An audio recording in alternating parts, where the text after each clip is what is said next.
In the quiet hush of the night, when the world softens and your breathing slows, let your thoughts drift to a place where stories shimmer like moonlight on ancient waters.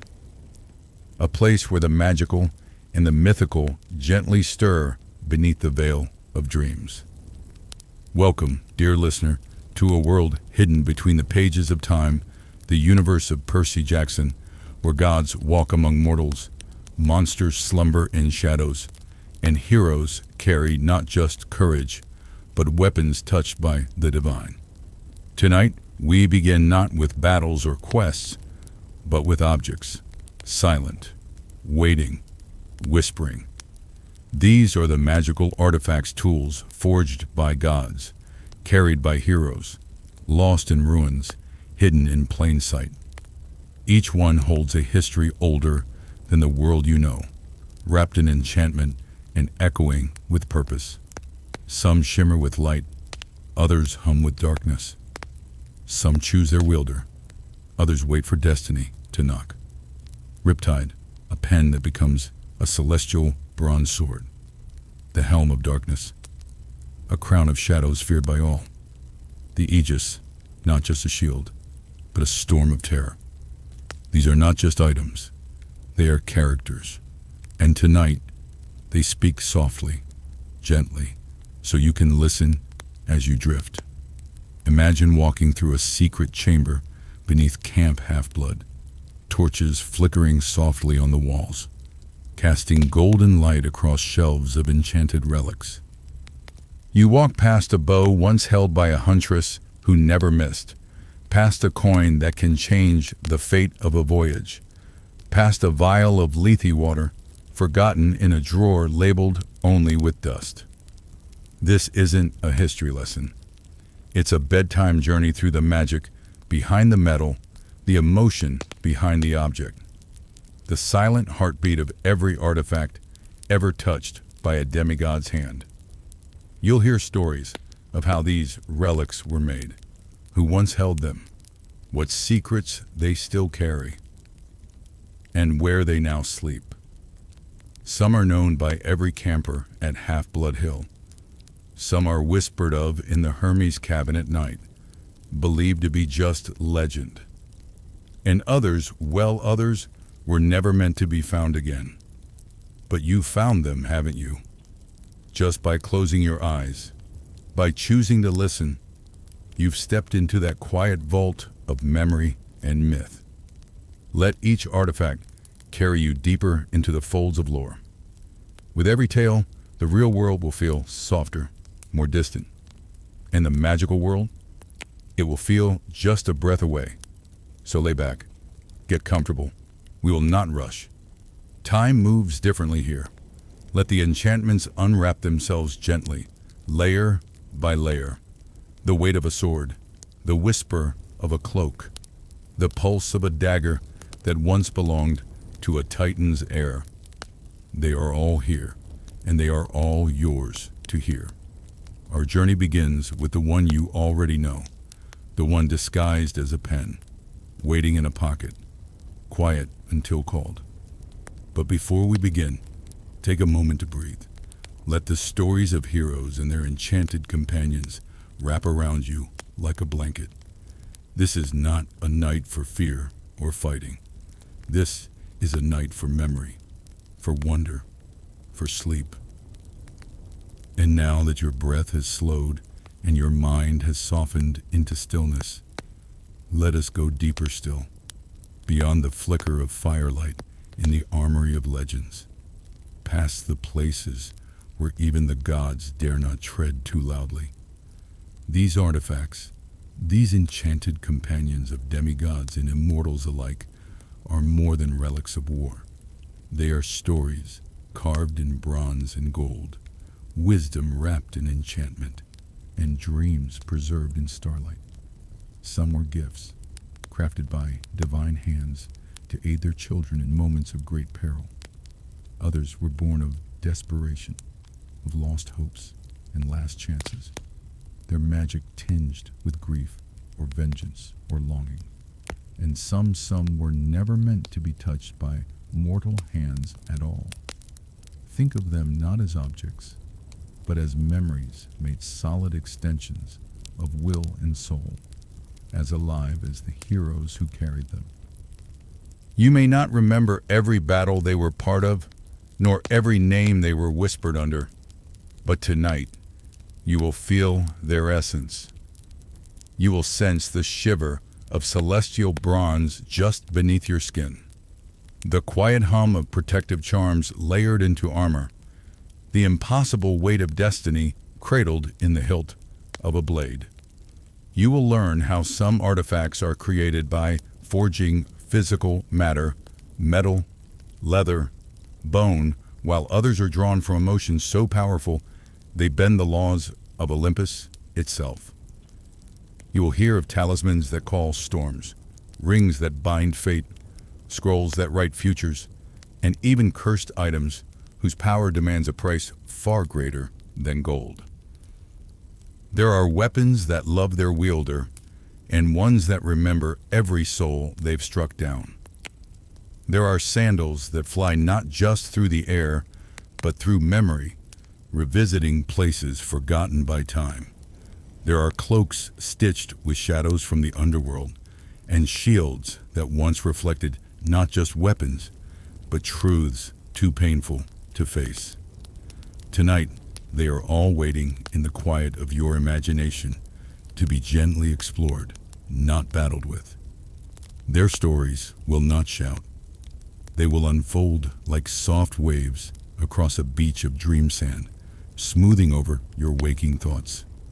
And if your eyes begin to flutter or your thoughts drift in and out, don't worry. These artifacts are patient. They've waited thousands of years in vaults, tombs, temples, and backpacks. They will wait for you too. In fact, the sleepier you become, the clearer their voices will sound. That is their true nature to find you when you are quiet enough to hear them. So let's begin not with the loudest weapon or the most powerful, but the one closest to the heart. A pen, humble and unassuming.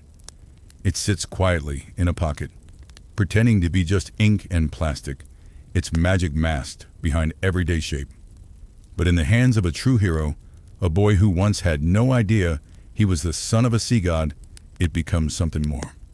Riptide, Anaklusmos, a sword that never leaves its wielder, that cannot harm mortals, that returns no matter how far it is thrown. It has passed through countless myths, changed hands in silence, and now lives beside one of the most reluctant yet legendary heroes of all. If you're ready, let us turn the page, or perhaps click the cap, and step into the shimmering tale of the sword that sleeps as a pen and awakens only when called by fate.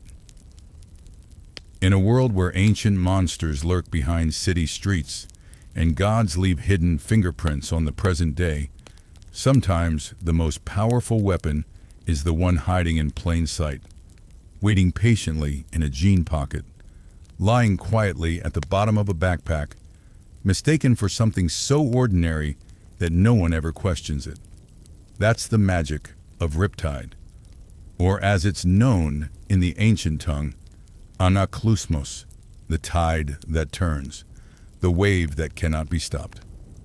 But to Percy Jackson, it first appeared as a simple pen, click-top and unremarkable, gifted to him by a centaur disguised as a Latin teacher. It didn't shimmer with runes. It didn't sing with divine energy. It just sat there until the moment came when it was needed. And then it revealed its truth. Riptide is no ordinary blade, forged from celestial bronze, a divine metal that only harms monsters, immortals, and magical beings. It passes through mortal flesh without harm, as if reality itself recognizes that its purpose lies elsewhere. Its balance is perfect, its edge never dulls, and its form returns to that quiet, harmless pen whenever its wielder needs to blend back into the world. But what makes Riptide so beloved, so unforgettable, is not just its craftsmanship, it is the bond it shares with its bearer. This is a weapon that cannot be lost. Throw it from a rooftop, misplace it during battle, drop it into the ocean, it will always return. Not because of enchantment alone, but because it chooses to. Its loyalty is quiet, but unbreakable, like a friend who never leaves your side, even when the world feels too much to face. And though it has seen battle more than any object, should it carries no pride, no boastful gleam. Instead, it waits. It listens. It knows. Imagine Percy Jackson, still new to his demigod life, clutching that pen in fear and confusion. His world is unraveling. Monsters are hunting him. Gods are watching. And his destiny is yawning wide like the mouth of Tartarus. But in his palm, this pen pulses with calm certainty. One click, and the blade appears weightless, warm, familiar. He doesn't need to understand it. He only needs to hold it. And in that moment, the blade understands him. Riptide has a long history before Percy. Forged for Heracles, passed down through centuries, it has likely tasted the breath of 1,000 legends. But when it reached Percy, it changed. It became something quieter, more personal, a protector, not a conqueror, a secret keeper, a promise made solid. It doesn't grow in size. It doesn't explode with magic. It is subtle, a reflection of Percy's own quiet strength. And though he has wielded greater weapons since, none has matched the comfort of that pen, that sword, that extension of self. As you listen, imagine yourself holding it cool in your hand, humming gently with magic older than time. You click it softly, not out of urgency, but curiosity. And there it is, a blade born from the sea, shimmering with divine memory. You aren't afraid. You are understood. In the stillness of your bed, Riptide lies across your lap, not to fight, but to tell you its story, one gentle moment at a time. And so the story of Riptide unfolds, not with fire and fury, but with stillness and certainty, the kind that only comes from something that knows exactly who it is meant to serve. Percy Jackson didn't just wield Riptide, he trusted it, and that trust became a thread through his entire journey. From the shores of Camp Half-Blood to the labyrinths beneath New York, from Mount St. Helens to the depths of Tartarus itself, that pen-turned blade remained at his side, not just a weapon, but a companion. When words failed, Riptide spoke in swipes and spins, carving protection in the space between a breath and a heartbeat. It didn't need to be flashy. It needed only to be there. And it always was. In moments of despair, its return reminded Percy who he was. In moments of danger, its glow reminded others who they were dealing with. There's a kind of comfort in that, knowing something is always with you, even when you feel alone. That's the magic Riptide offers. And that's why its legacy lingers long after the battles are done. Even now, as your mind softens and your body begins to melt into sleep, Riptide lies nearby, quiet, respectful, still protective. Its story doesn't end. It simply rests when you do. And maybe that's the most powerful thing about it. Not the bronze, not the blade, but the way it waits for you, never asking, never pushing, just ready. And so we let Riptide return to its sleep now, curled up again as a pen, its story told for now. But don't worry, you'll hear it again someday. Magical items have a way of coming back when they're truly needed. And now we descend deeper into the vaults of myth, where the shadows grow thicker and the whispers grow colder. For not all artifacts are forged in light or loyalty. Some are shaped from fear itself. The next relic is not meant to be seen, but to make others unseen. A helmet older than any kingdom, darker than any night, worn not by heroes, but by the god who walks where no soul returns, Hades, and his crown is not gold or flame, but shadow itself. Close your eyes a little more. Let the light fade. We are entering a different kind of story now. This is the tale of the Helm of Darkness. There are some artifacts that shine with the brilliance of battle, forged in the open light by hands that intend them to be seen, admired, and feared. And then there are those that were born in the silence beneath the world, in corners where torchlight cannot reach, crafted not for glory, but for dominion over the hidden. The Helm of Darkness belongs to the second kind. Forged in the earliest days of the Olympian rise, when Hades claimed the underworld as his dominion, the helm was not merely armor, it was an extension of his will, his realm, his purpose.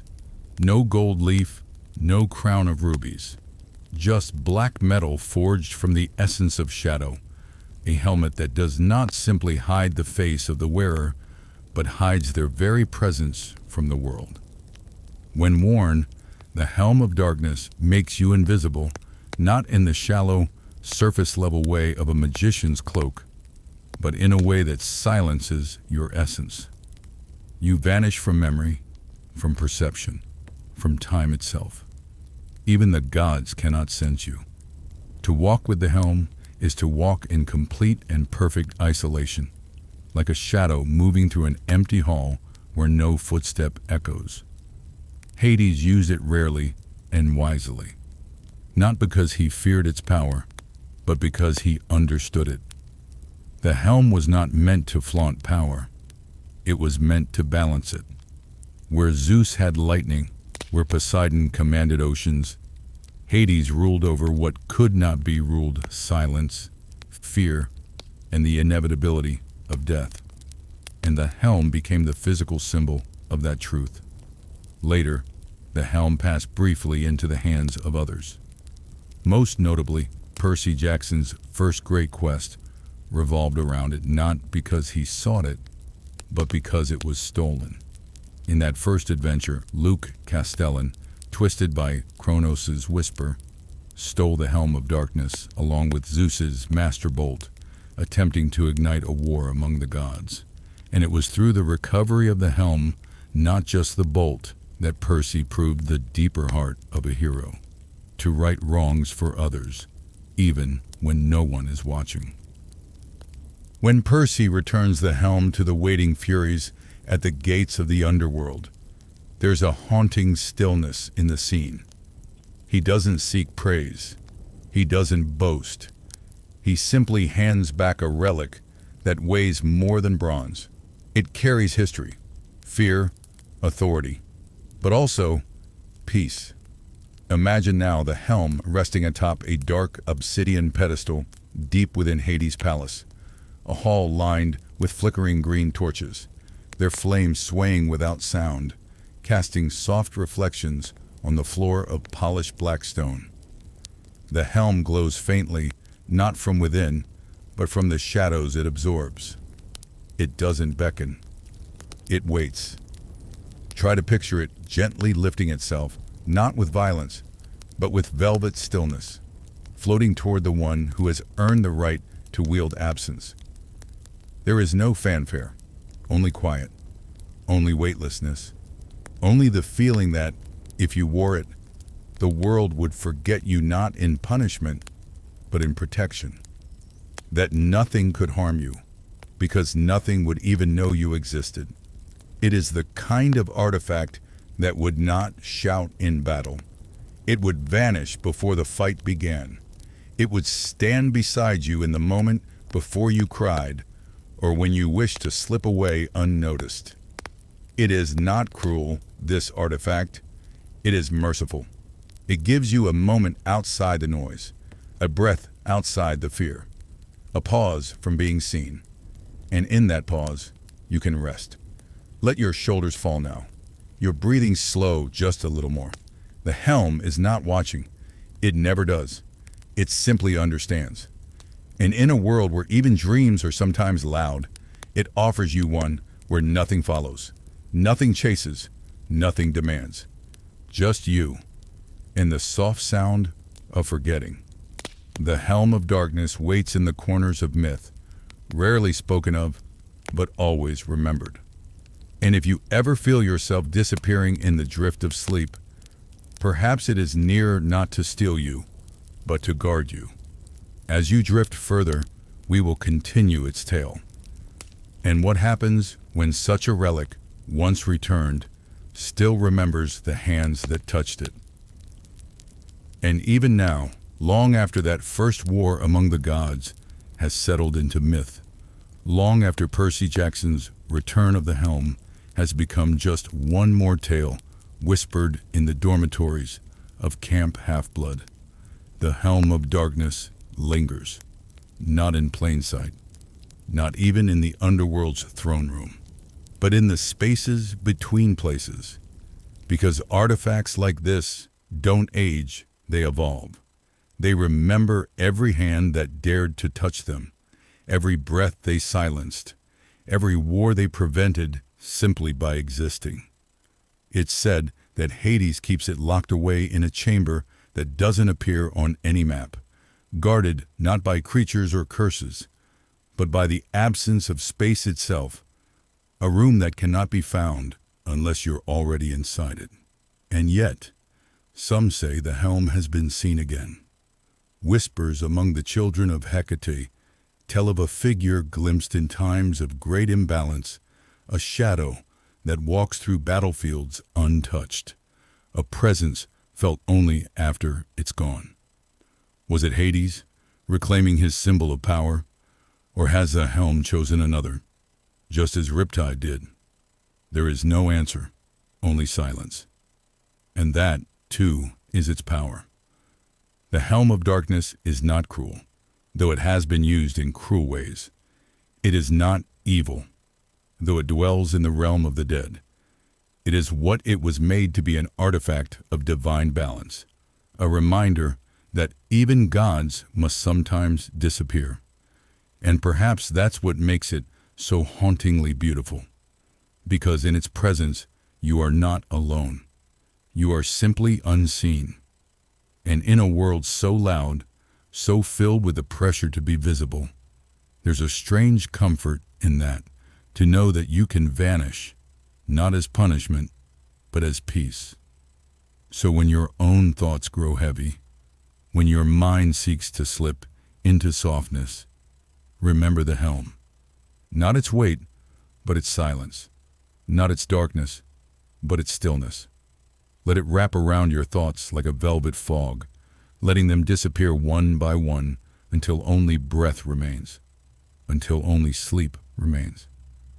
But even among the oldest artifacts, there are those whose presence is felt not by absence, but by absolute fear.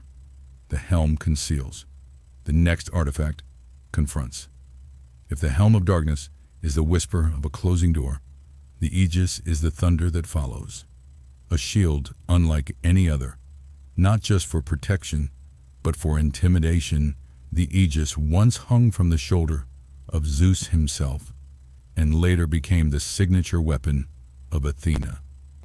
And it wasn't just a shield, it was a warning, for engraved upon its surface is a face no one forgets. The face of Medusa, cursed and frozen mid-scream, weaponized into divine terror. As we now leave the quiet hush of a shadow, let your mind drift gently towards something louder, something sharper. But don't be afraid. We'll take it slow. We're not entering a battlefield, only the memory of one. The story of the Aegis begins now. And it, too, has a place in the sleep of heroes. There are weapons that protect and weapons that punish, but the Aegis was always both. It was never just a shield. It was a symbol, a legacy, passed down from the king of the skies to the goddess of wisdom, crafted not merely to block a blow, but to shatter the resolve of anyone who dared to attack. Forged in the fires of Olympus itself, Some say the Aegis was shaped from the hide of a divine monster, a creature so ancient it never had a name. Its leathery skin repurposed into the unbreakable canvas that would later be wrapped in storms, stars, and something far more terrifying. On its face was carved the petrified visage of Medusa, not the living Gorgon, but her frozen scream, captured in death and sealed into myth. Imagine this: a circular bronze shield, but no ordinary surface. Instead, it's alive with detail. Lightning crackles faintly beneath its rim. Its metal breathes like a lung, pulsating ever so slightly with every step its bearer takes. And at its center, the face. A face no mortal can look upon without feeling something cold slither into their spine. Not because it moves, but because it doesn't. The Aegis is a shield that looks back. When Athena took it from Zeus, she did so not to claim power, but to reshape it. In her hands, it became less of a threat and more of a declaration. She carried it into battles not to slaughter, but to win before the first blow. Warriors often dropped their swords when the Aegis was raised, not because they were cowards, but because they remembered what fear tasted like. The children of Athena at Camp Half-Blood say the Aegis appears in dreams sometimes, not nightmares, but visions of towering halls filled with golden light. A presence stands there, regal, calm, endless, and she's holding the shield in one hand while her eyes ask questions your waking mind never could. They say waking from that dream always leaves you still for a while, as if you've remembered something important but can't quite name it. Percy Jackson once saw a version of the Aegis worn by Thalia Grace, not the original, but a replica blessed by Zeus himself. When she slung it over her shoulder, even monsters hesitated. It wasn't because the shield was heavy. It was because the feeling it gave off was heavier. The Aegis carries legacy, responsibility, and intimidation all in one. And more than anything, it remembers. Every war, every cry, every glance that fell upon its surface and flinched. Can you feel it now, just in your imagination? The weight of something ancient hanging over your shoulder, not pressing down on you, but anchoring you, keeping you steady, keeping you brave. Because that's the hidden power of the Aegis, not the fear it projects outward, but the calm it grants inward. For while others see terror, the bearer feels clarity, a strange stillness, like standing in the eye of a storm. Picture that now. You, holding the Aegis. Around you, the winds howl and enemies gather. But where you stand, it's quiet, soft. Just you, and the silence of something stronger than fear. Let your breathing match that rhythm. Inhale for courage. Exhale for calm. And in that space between, feel the bronze curve of history press gently into your dream. Because the Aegis doesn't just block attacks, it cradles the ones who carry it. It gives them space to think, to lead, to endure. You don't need to be Athena to hold it. You only need to believe that knowledge is strength and presence is power. The Aegis is not for the loud or the reckless. It is for those who walk forward, knowing what they protect is more sacred than themselves. In the arms of the Aegis, even fear grows quiet. But the Aegis was never meant to exist in isolation. Even the gods understand that fear, while powerful, is not enough to sustain peace. That is why, through the centuries, artifacts like the Aegis were paired not just with weapons of destruction, but with objects of healing and restoration, balancing divine wrath with divine mercy. For the Aegis may silence a battlefield, but there must be something to rebuild in the silence after. Its purpose was never annihilation. It was pause, deterrence, protection. And those who bore it bore the burden of leadership, the expectation that when the Aegis lowered, peace would follow. Perhaps that's why Thalia Grace, daughter of Zeus, was so suited to carry her version of it, not because she sought glory, but because she understood the cost of power. She had been a tree once, remember? She had been still, silent, watching the world from the edge of death. And when she returned, reborn and changed, she carried that knowledge with her. The Aegis in her hands was not just a weapon, it was a boundary. A line monsters didn't cross, not because of the threat, but because of the certainty. And when the shield shimmered in battle, when its surface caught even the faintest glimpse of moonlight or lightning, it reflected not just Medusa's scream, but every warrior's fear, every coward's regret, every tyrant's crumbling ego. And yet, it also reflected something else: resilience. The kind of quiet, steady bravery that doesn't need to roar. You see, true power often whispers. It doesn't demand. It declares. And the Aegis, in all its history and symbolism, declared one truth again and again. Some things are worth standing for, even when fear surrounds you.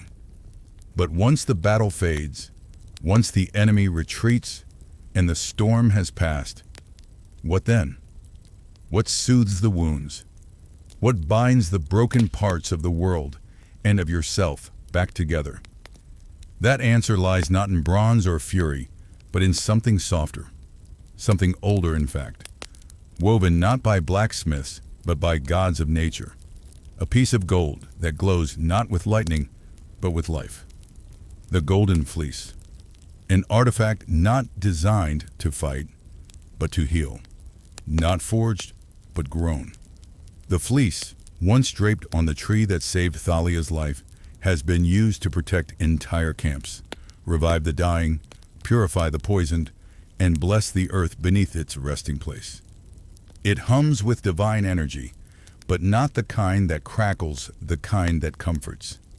It is warm where the Aegis is cold, glowing where the Aegis blinds. And now, as you breathe softly and settle deeper into your pillow, or cushion, or simply your breath, let go of the weight of the Aegis and feel instead the golden warmth of something gentler. Imagine a field beneath stars, a tree crowned in gold, a fabric that shimmers like sunlight through leaves. This next artifact doesn't roar, it sings. And if you listen closely, you might just hear the lullaby of the gods. The fleece waits for you now. Long before it ever graced the branches of Thalia's tree at Camp Half-Blood, the golden fleece was already legend, woven not by mortals, but by the fates themselves, if one believes the oldest whispers. To understand the fleece, one must first close their eyes and return, not just to a time before demigods, but to a time when the gods still marveled at the beauty of wild nature, when golden creatures still walked the earth under divine sunlight, untouched by war or wrath.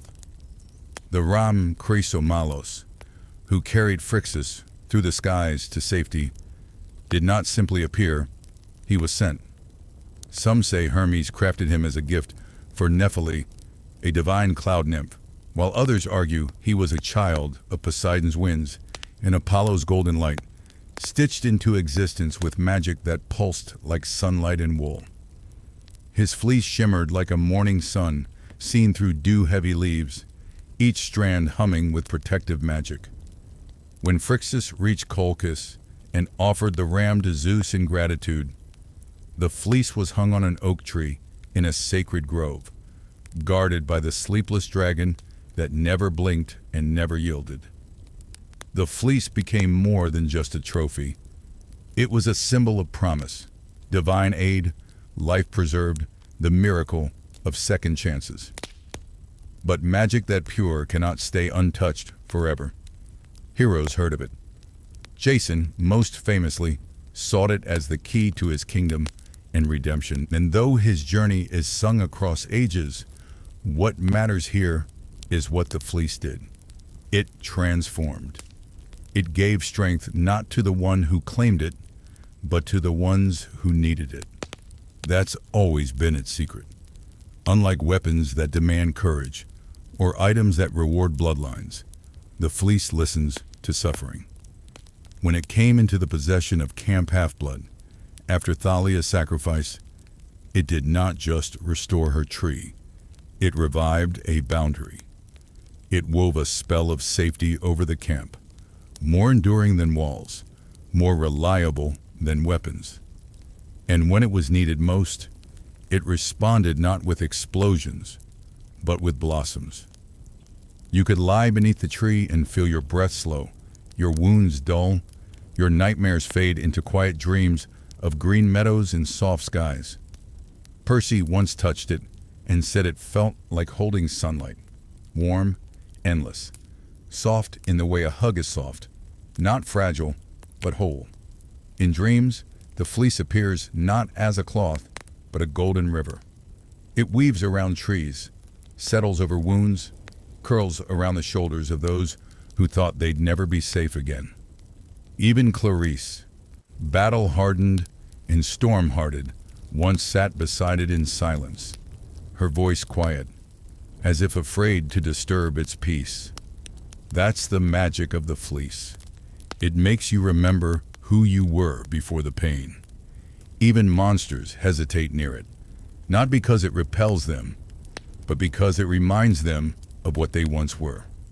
The warmth of home, the comfort of a lullaby once heard. If you're still awake now, picture it. The golden fleece hanging gently from the highest branch, swaying with the rhythm of the wind, casting flecks of gold across the forest floor. Each thread sings a different note, one of healing, one of forgiveness, one of peace. And maybe tonight, as you breathe in and out, one of those threads curls around you, not to change you, but to hold you steady. For in the vast world of gods and monsters, there are few things that do not ask for more. The fleece only asks that you rest, that you heal, and in its presence you can. Let your thoughts settle, let your memory slow, let the golden hush carry you deeper into the next part of the story, because the fleece has more secrets yet to unfold. Tindon. And yet, the Golden Fleece's legacy stretches further than most Camp Half-Blood legends let on. After it saved Thalia's tree and shielded the camp in golden serenity, there were moments, quiet, easily missed, when the fleece acted beyond its expected magic. During the long winter, when demigods fell ill from a mysterious curse drifting from the north, it wasn't ambrosia that eased their sleep, but the glow beneath the tree. It pulsed gently, like a heartbeat, warming the ground even as frost clung to the windows.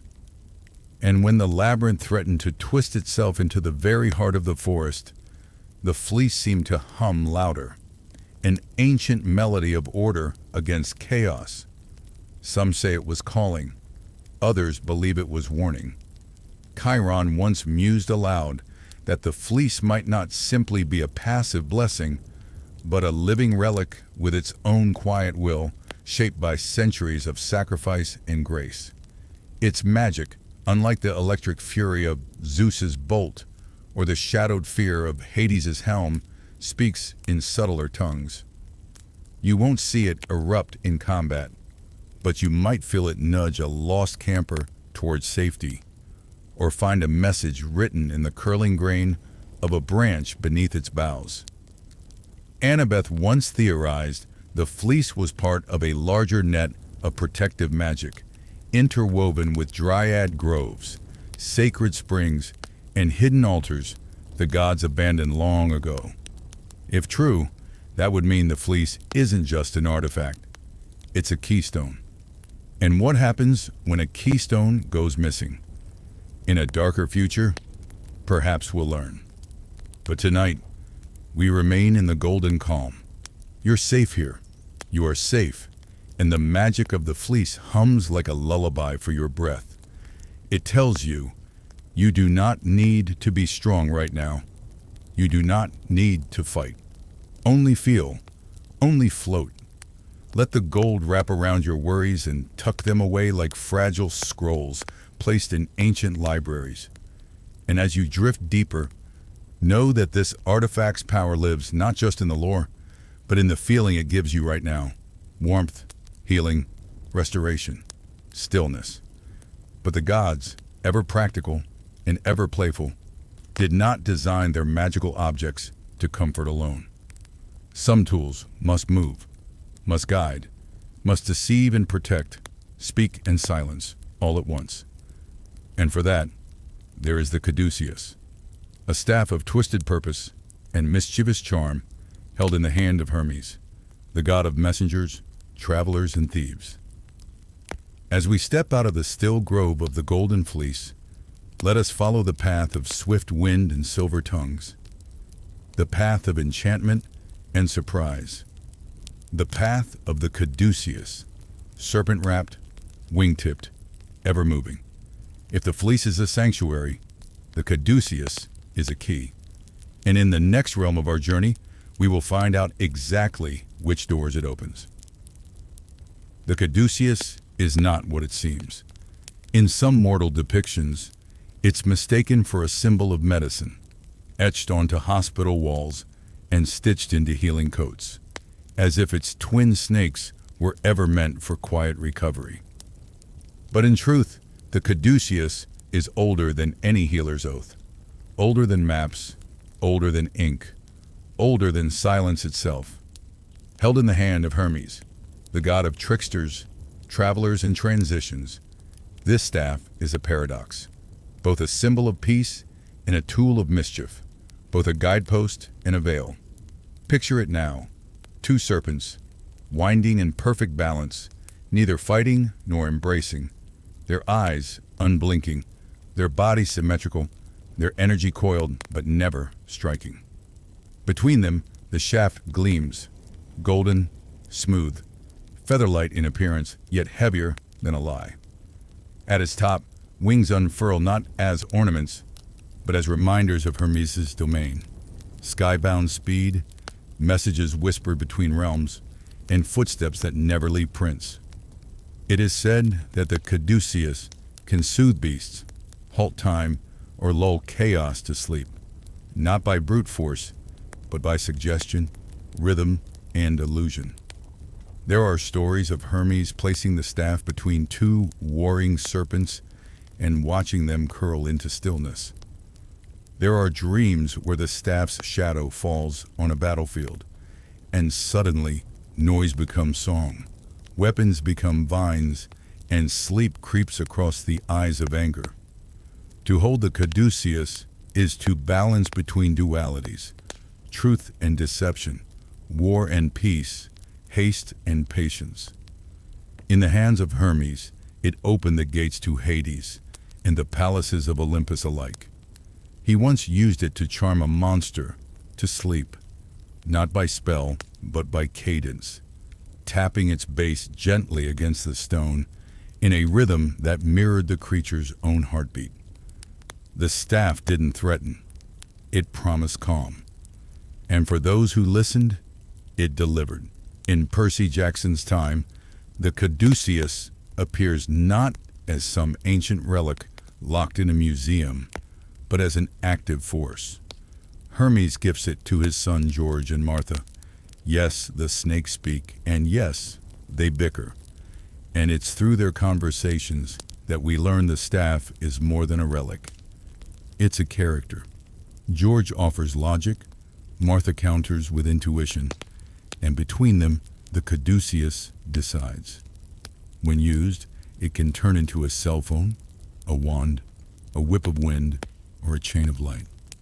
It's less about the object and more about the intent. Hermes once said, "Magic isn't in the tool, it's in the timing." And the caduceus knows, timing like a heartbeat knows pause. Its power lies not in dominance, but in negotiation. Even monsters hesitate before its shimmer, not out of fear, but confusion. What is it offering? A lie? A bargain? A trick within a trick? The caduceus doesn't answer. It hums.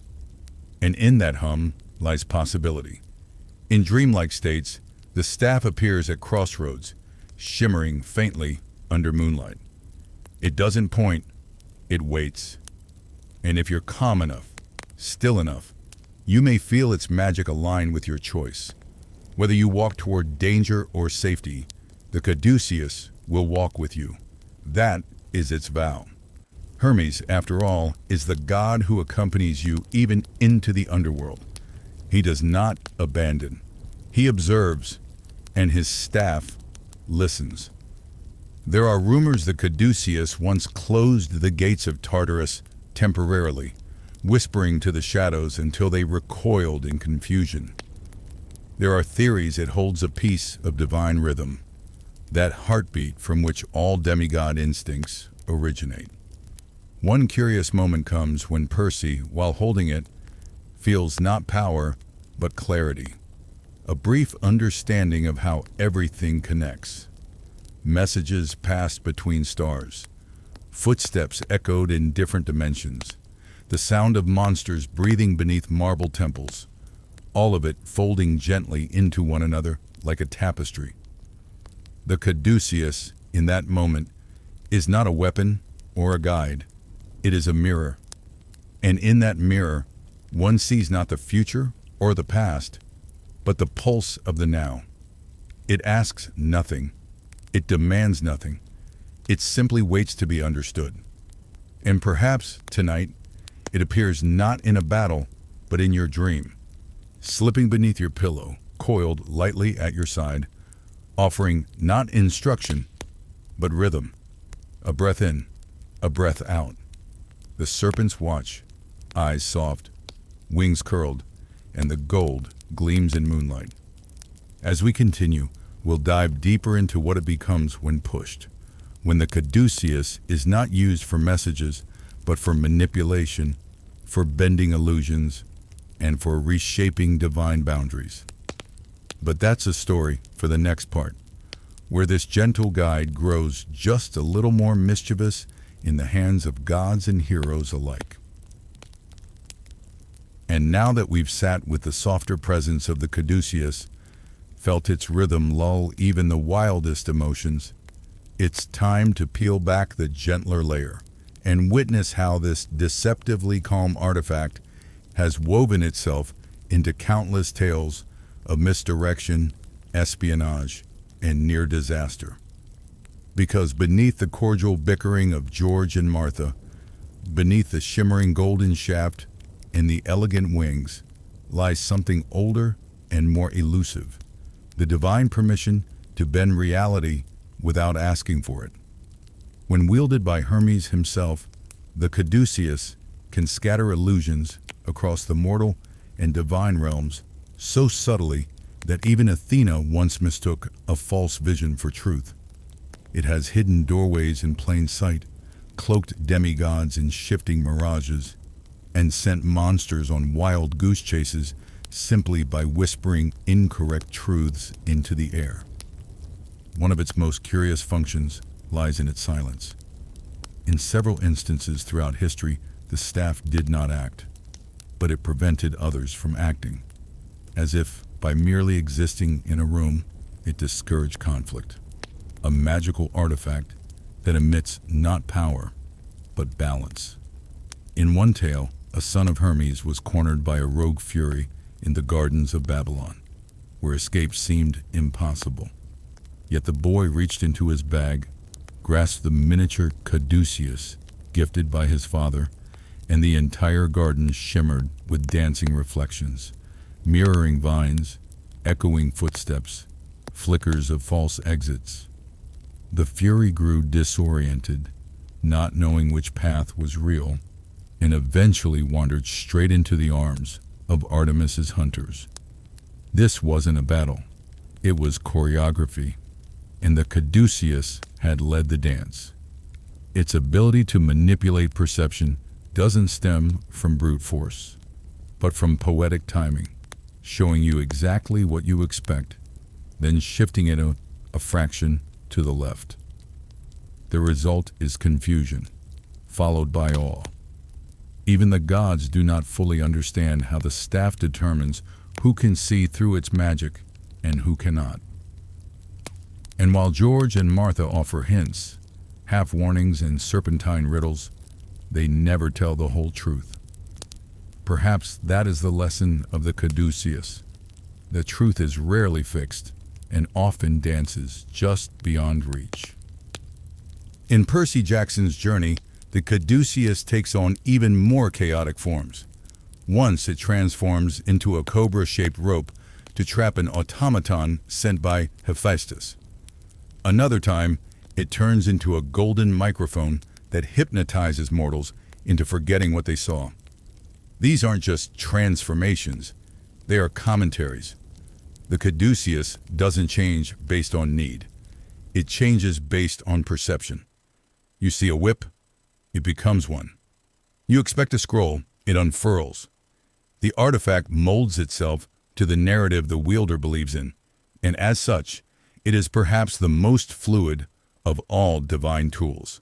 Less of a weapon, more of a mirror to the soul holding it. But with such fluidity comes great danger, because illusion, when layered too thickly, can trap even the creator.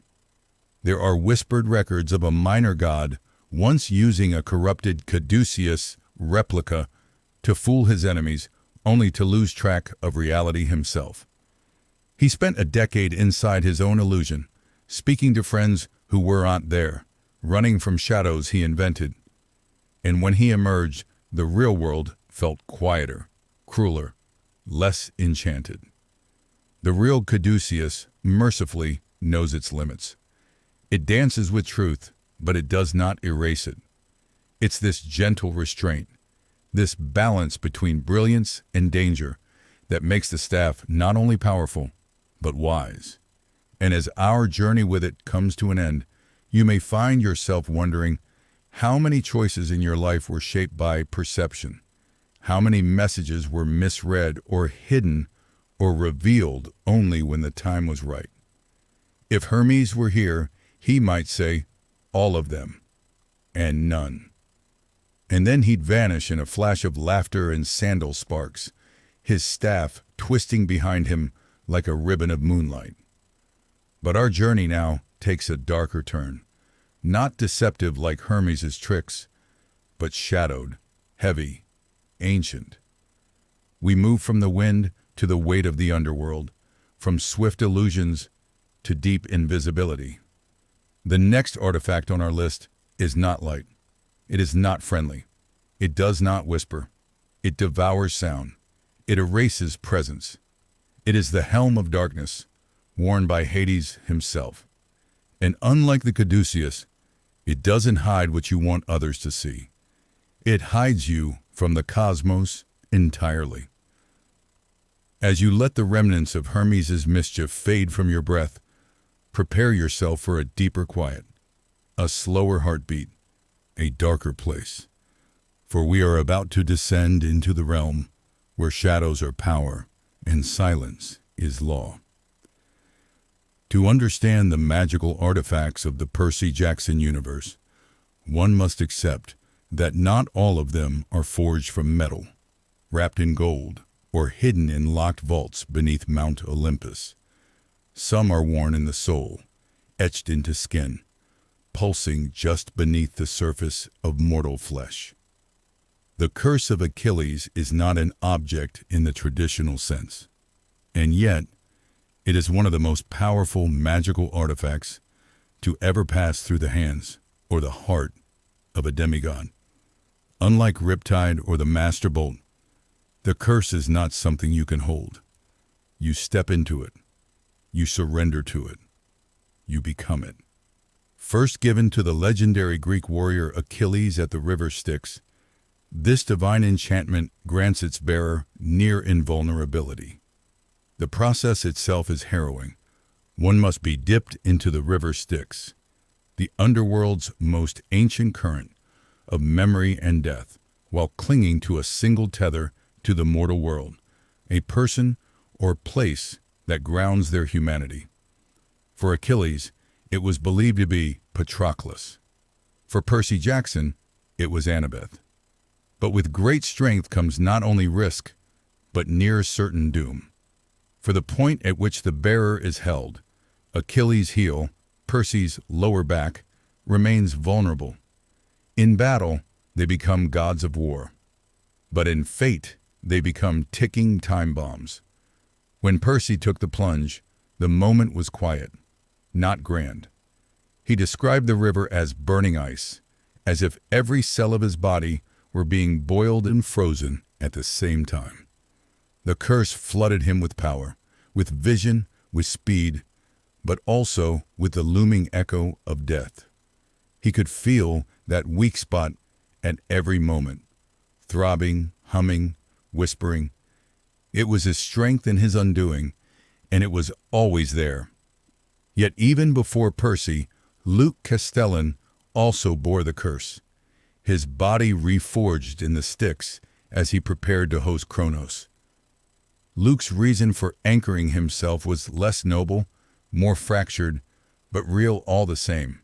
Perhaps regret, perhaps hope. The curse made him unstoppable, yes, but it did not make him immune to guilt, to shame, or to love. That's what makes the curse so haunting. It grants the power of invincibility, but it forces you to carry a single, vulnerable, emotional anchor for the rest of your life. If that connection breaks, the soul begins to rot. And that weakness becomes more than physical, it becomes spiritual erosion. The curse of Achilles is a reminder that even gods must be grounded, that power is only safe when tethered to something human. But the curse is not the only divine blessing-turned artifact. There are whispers of the blessing of Nemesis, a rare enchantment granted to those who have suffered grave injustice. It doesn't give strength, it gives retribution. Those who carry this blessing often find their enemies crumble not by force, but by fate. Broken swords, missed arrows, slippery footing, and cruel irony. The world balances itself around them, sometimes in cruelly poetic ways. Then there's the blessing of Artemis, given only to her chosen hunters, often in the form of silver-braided cloaks or lunar marks upon the skin. The magic within these gifts grants eternal youth, agility, immunity to male influence, and a shared psychic bond with the moonlit sisterhood. The silver glow in their eyes is not illusion. It's a binding contract, one that replaces mortality with a different kind of eternity. Similarly, Apollo's blessing, given to certain musical or medical prodigies, manifests in song-imbued instruments or radiant healing touch. Some demigods report feeling their wounds close at the mere sound of a golden lyre, or vision clearing with a sung command from an enchanted flute. Ares, of course, has his own brand of blessings, usually manifesting as bloodlust or strength surges during war. These are not artifacts by appearance, but their magical imprint leaves residues. Scarlet-bladed daggers that seem to never dull, helmets that roar with battle cries even when resting on a shelf, armor that fits the wearer no matter how much they grow. Even Dionysus has a strange artifact of divine magic, the Madness Chalice. This goblet, said to be hidden in the attic of Camp Half-Blood, can grant either euphoric clarity or mind-splitting delusion depending on who drinks. Legend has it that the chalice was once sipped by a satyr who played for Pan himself, and afterward he could speak in prophecy. Others say he was never seen again. These types of enchantments blur the line between object and identity. They are not carried in pouches or sheaths, but in the blood, the spirit, the echo of a moment survived. Even blessings bestowed in dreams, like Hestia's warmth or Hera's illusionary grace, have object-like permanence in the lore. Hestia's gift once allowed a camper to relight a hearth that had been cold for centuries. Hera's was used to cast illusions so powerful, a demigod once disguised themselves as their own enemy and lived undetected for a month. The most terrifying blessings, however, are those that come with strings. Hecate's favor, when granted, binds the recipient to ancient oaths. Their magic is powerful: candles that summon crossroads, mirrors that reveal dual fates. But the cost is steep. Misuse leads to being forgotten by the world, erased from memory, like a dream that vanishes at dawn. The curse of Achilles may be the most iconic, but it is only the beginning of understanding how the gods leave traces of their power behind, not only in gifts, but in conditions. And as we float gently through these divine legacies, etched in spirit, sealed in touch, we arrive at artifacts that hold not just magic, but memories. In our next section, we'll enter the world of memory-bound relics, where ancient scrolls, cursed books, and talking statues still whisper the secrets of heroes long gone. The story of divine blessings and cursed enchantments within the Percy Jackson universe continues like the soft hum of a lyre played under starlight, each note echoing a tale, each tale laced with power, warning, and quiet longing. Following the terror and glory of the curse of Achilles, other divine enhancements begin to reveal themselves, not in grand gestures, but in quiet moments that alter fates. Take, for example, the ancient concept of legacy marks, invisible sigils placed upon demigods by their divine parents or ancestors, not as gifts of power, but as spiritual GPS systems. These marks don't show up in normal sight, but under specific magical circumstances: moonlight during a solar eclipse, the reflection in a pond during a thunderstorm. They become visible as glowing lines across the chest, shoulders, or even the backs of the hands. They function as spiritual beacons, drawing celestial artifacts, dreams, or even monsters to the bearer, sometimes for aid, sometimes for trial. And in some rare moments, they even open doors to ancient temples long thought sealed. These marks are not blessings exactly. They are blood-borne maps that reveal truths not even the gods are willing to speak aloud. Then there's Poseidon's tide call, not an item in hand, but a surge within the bloodstream of his most faithful children. When invoked near large bodies of water, it creates a pulsing aura around the user, allowing them to breathe underwater indefinitely, move with inhuman speed beneath the waves, or even become intangible within certain currents. It's not permanent. It's not even visible. But when it surges, it leaves behind trails of bioluminescent markings, blue swirls like coral tattoos that vanish after a few minutes. It is believed that this power was once etched into the armor of Delphin, Poseidon's dolphin-shaped lieutenant, and fragments of it still shimmer in the coral pearls used in some underwater weapons. On land, Demeter's grace functions in a similar way, not through strength but through connection. Some demigods have walked into dying fields and watched flowers bloom beneath their steps. Others have called vines to twist around enemy limbs or cause roots to spring from stone.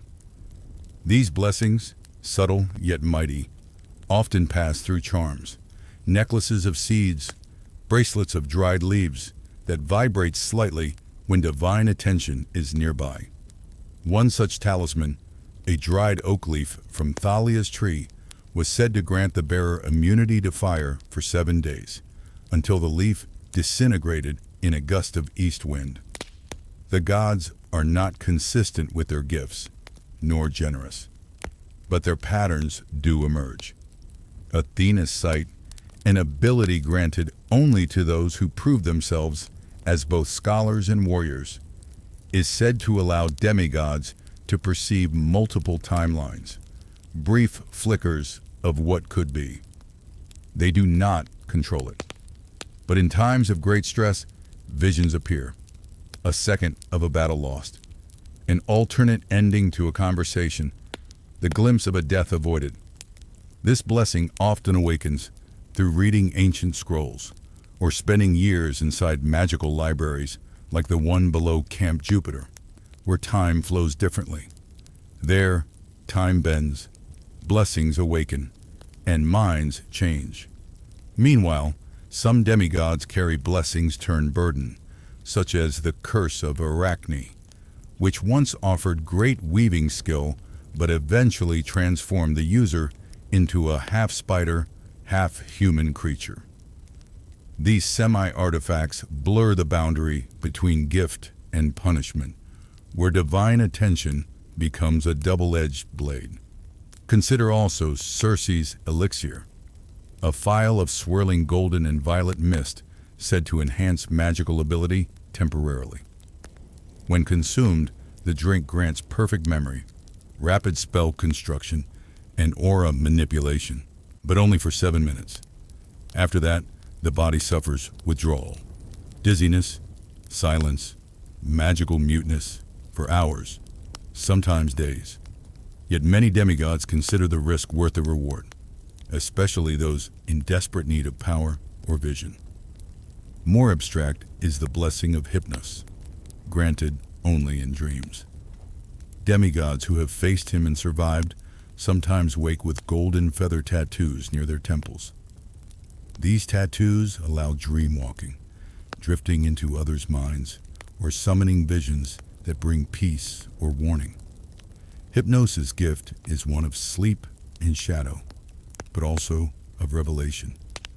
And in one recorded case, it saved a hero from death by allowing them to whisper through another's nightmare. The darker side of divine favor can be seen in Nemesis's coin, a silver drachma split in half.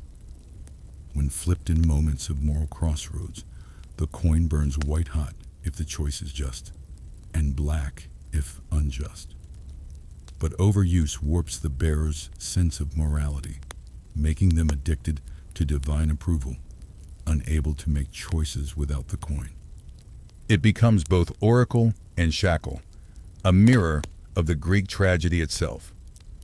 In all of these blessings, whether whispered through fire, ice, wind, or dream, the gods remain distant, but their presence is undeniable. And with each new blessing discovered, the line between magical artifact and divine influence blurs even more.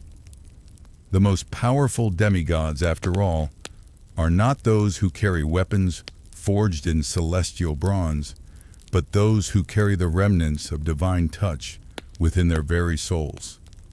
These invisible artifacts shape their choices, their destinies, and the myths written about them.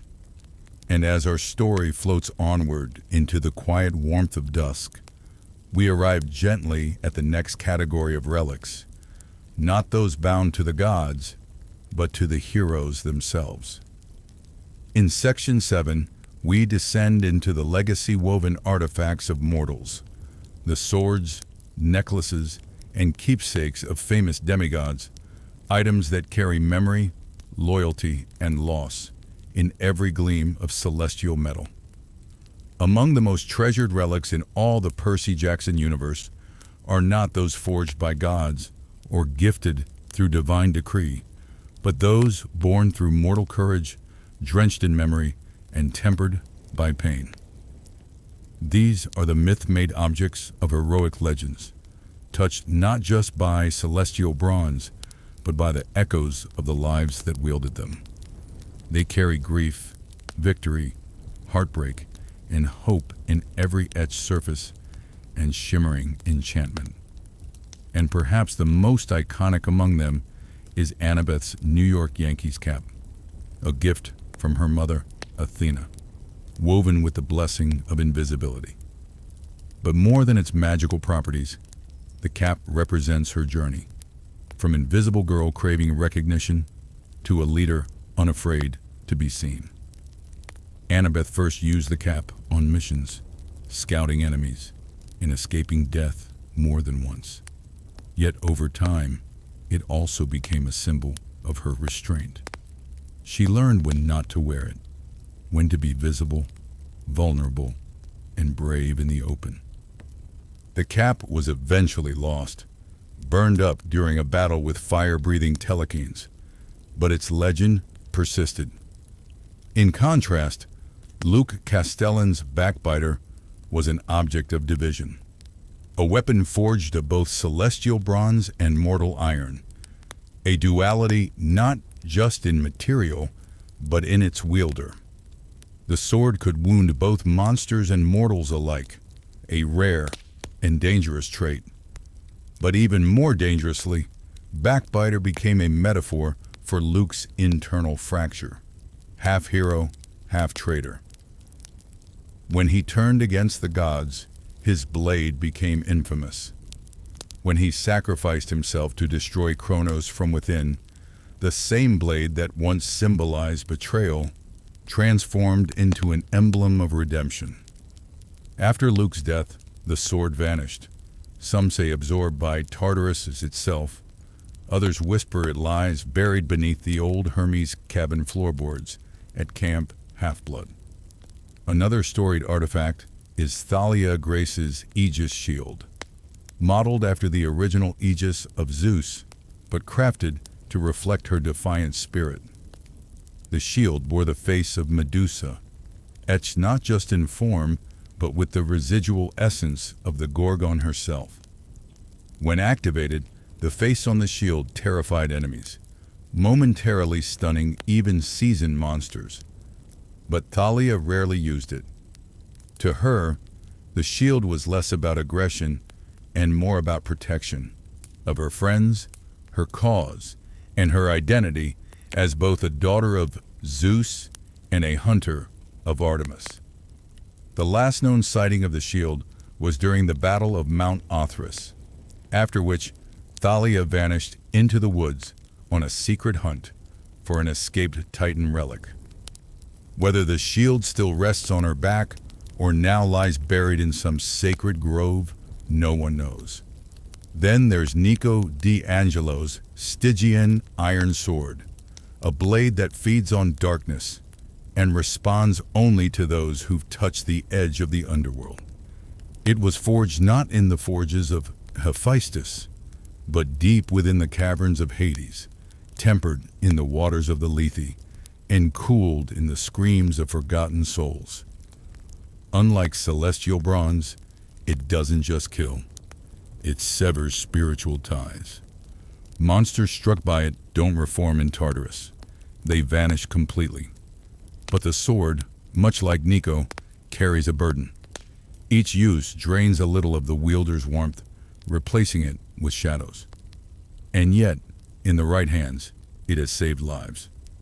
Nico once used it to carve open a portal during the darkest hours of the giant war, letting trapped demigods escape certain death. It is a lonely blade, loyal only to the lonely. Similarly tragic is Clarisse LaRue's electric spear, Maimer, a weapon gifted by her father, Ares. Its tip sparked with lightning, and its shaft carried runes of war. But what gave Maimer its true legend was Clarisse's use of it during the assault on the labyrinth, where she fought off dozens of Draceni alone. The spear broke in that battle, but was reforged from the bones of a fallen dragon, now fused with celestial steel. After Clarisse's retirement, Maimer was placed in the Hall of Fallen Heroes, though some say it still sparks when war is near. Another lesser-known but deeply resonant item is Ethan Nakamura's broken sword, a dull, chipped weapon not enhanced with magic, but bound with loyalty. Ethan used it in an attempt to stop Kronos, knowing it would cost his life. The sword, though cracked, never broke in spirit. After the Titan War, Chiron retrieved it and placed it in the camp's memorial garden, where it lies beneath a cherry tree. Some demigods claim that on windless nights, the blade hums with a song of unfinished courage. Perhaps no hero-themed artifact feels more intimate than Leo Valdez's tool belt, enchanted to carry every mechanical part or gadget he might need. Though comical in appearance, the belt was Leo's lifeline, holding wires, screws, and even explosive balls of Greek fire. He once pulled a miniature dragon motor from its folds and used it to distract a pursuing automaton. But the belt was more than storage. It was Leo's symbol of self-reliance. Unlike others who inherited blades or blessings, Leo built his path with hands and wit. His belt, as humble as it seemed, saved more lives than any blade. And then there's Piper McLean's Catoptris, once the blade of Helen of Troy. Though it could show visions in its surface, its true power was emotional resonance. It reflected the insecurities and hopes of its user, sometimes revealing not what would happen, but what needed to. Piper used it sparingly, often choosing her voice and charm speak over violence. After giving it up, she said she no longer needed to see her future in glass. She was ready to live it. The blade was placed in the Aphrodite cabin archives, wrapped in silken cloth. Jason Grace's Imperium Gladius, meanwhile, crackled with wind-infused celestial bronze. Forged by Aeolus's smiths and blessed by Jupiter himself, the blade was light as air, but sharp enough to slice through solid stone. Jason used it in hundreds of skirmishes, and once in the air above New Rome, he used it to direct a lightning bolt so precisely that it split an enemy's flying chariot in half. After Jason's death, the blade was retrieved by Reyna and kept in the Roman Senate's Hall of Valor. Some say it's still too light for anyone else to wield. Not because of magic, because of memory. These artifacts, though small, carry oceans of feeling within them. They are anchors to grief, sails to hope, shields to legacy. And as we breathe slowly into the next part of this chapter, the stars begin to shimmer gently above the cabins at Camp Half-Blood. Their light falls not on gods, but on children of war and wonder, those who earn their magic not by birthright, but by the courage to keep going. In the next section, we'll continue our journey through these myth-made relics, stepping into part 2 of this collection, where trinkets and weapons alike remind us that sometimes the most powerful artifacts are not those created by the divine, but by the mortal hands that dared to defy fate. But while some relics are etched into memory by fire, betrayal, or sacrifice, others linger like whispers, quiet, subtle instruments of great consequence, often overlooked in favor of shining swords or booming shields. One such artifact is Rachel Elizabeth Dare's Scroll of Prophecy, a simple-looking parchment that unrolls not by hand, but by divine timing. Created the moment she was chosen as the oracle, the scroll surface reveals prophecy only when destiny stirs. No ink mars its blank folds. Rather, the words materialize in golden script, mid-air, legible only to Rachel and the gods. The scroll does not rest in any vault or cabinet. It appears when needed, rolls itself back into non-existence, and is said to hum with faint echoes of past prophecies if you hold your breath beside it. Then there's the Drakenbone staff of Hecate's follower, once wielded by a demigod who never made it to Camp Half-Blood. It was carved from the femur of a lesser draken and embedded with obsidian shards.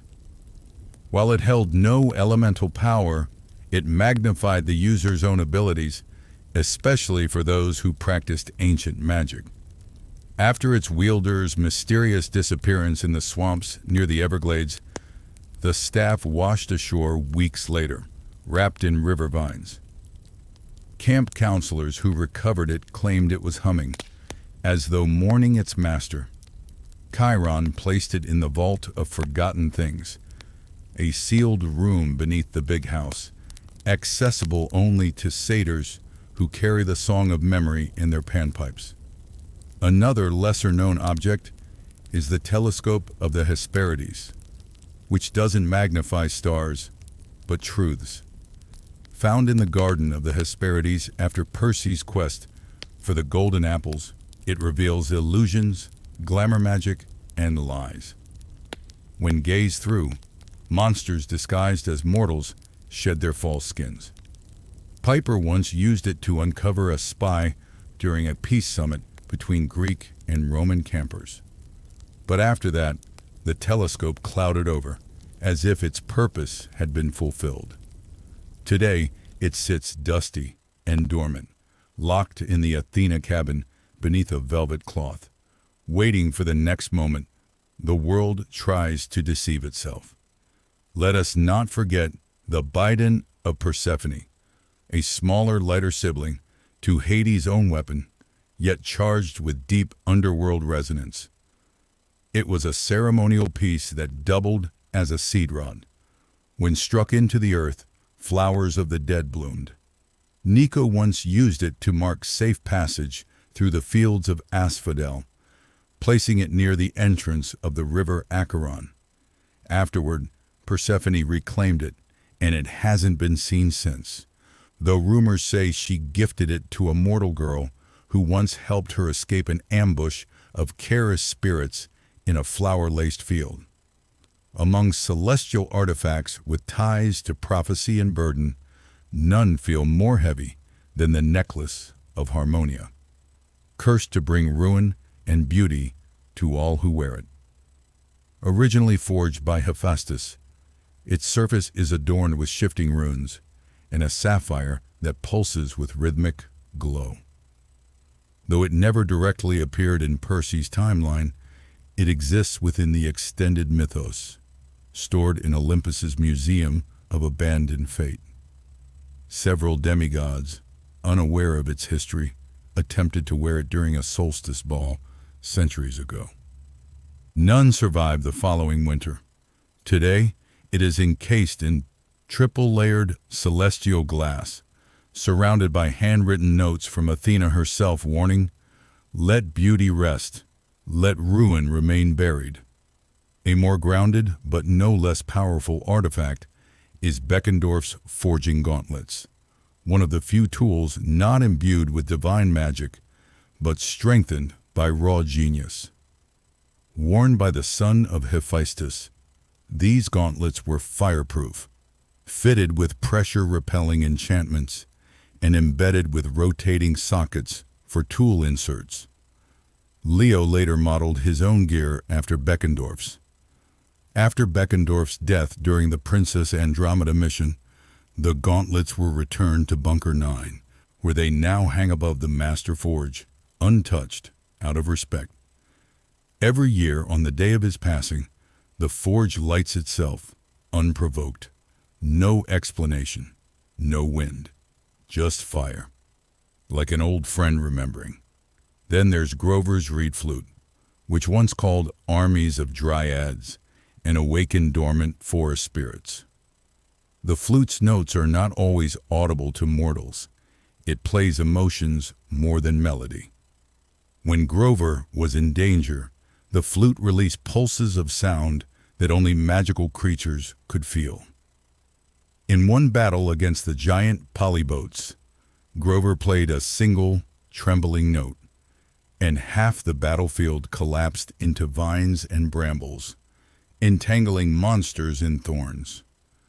The flute is now kept in the Council of Cloven Elders chamber, but Grover says sometimes late at night, he still hears it playing. Perhaps the forest never truly stops singing. Another unexpected magical item is Coach Hedge's baseball bat, named Chuckles. Though it appears ordinary, it was charmed by his wife Melly, a cloud nymph, to detect lies. The bat vibrates when anyone near it speaks untruth. Hedge used it during interrogations, usually while shouting threats. Strangely, the bat has developed a sort of sentience. When Hedge once tried to swap it for a newer model, Chuckles launched itself off the wall and nearly knocked over a shrine upon. Since then, Hedge swears the bat sulks if ignored too long. In the domain of relics tied to darker lore, there's Calypso's threaded loom, a small handheld loom she used on Ogygia. The loom didn't weave fabric, it wove memory. Threads placed onto it shimmered with images of the past, allowing Calypso to rewatch moments long lost. She used it to hold on to faces she once loved, like Odysseus, and later Leo. After she left Ogygia, the loom began to fade. When Leo revisited the island briefly, it had turned to dust, its threads scattered like fireflies. Not all magical artifacts are beautiful. Some, like the Mask of Lycaon, are shrouded in primal fear. It belonged to the ancient king cursed by Zeus to become the first werewolf. The mask amplifies one's darkest instincts and grants animalistic speed and fury, but only at a cost. When worn, the user forgets their name. It was stolen from the underworld during the chaos after the Giant War, and is believed to be in the possession of a rogue demigod cult. Hecate herself declared it cursed beyond reclaiming. One final entry in this arc of personal, storied artifacts is Reina Avila Ramirez Arellano's Imperial Gold Dagger, not a frontline weapon, but a token of loyalty. It was used in oaths, in silent threats during negotiations, and once to sever her own hair as a sign of mourning. The dagger was passed between her and Hela, her sister and queen of the Amazons, as a symbol of unity between their paths. After the final war, the dagger was enshrined not in a museum, but beneath the floorboards of the Praetor Chamber in New Rome, hidden where only those who led with sacrifice would know to look. These are the artifacts built from choice, pain, humor, and love. Not always divine, but always powerful. And now our journey begins to shift once again, from blades and belts, scrolls and shields, to the places where they were found, lost, or born. In the next chapter of this Sleep Drift Odyssey, we'll explore the mystical forges, divine workshops, and hidden vaults where these magical objects came to life. Let your thoughts grow quiet as we follow the sparks of celestial fire into Section 8, the secret places where artifacts were forged and found. Beneath the thunderous skies of Olympus and deep within the forgotten caverns of mortal lands lie the secret cradles of power, the sacred, eerie, and mesmerizing places where magical artifacts are not simply built, but born.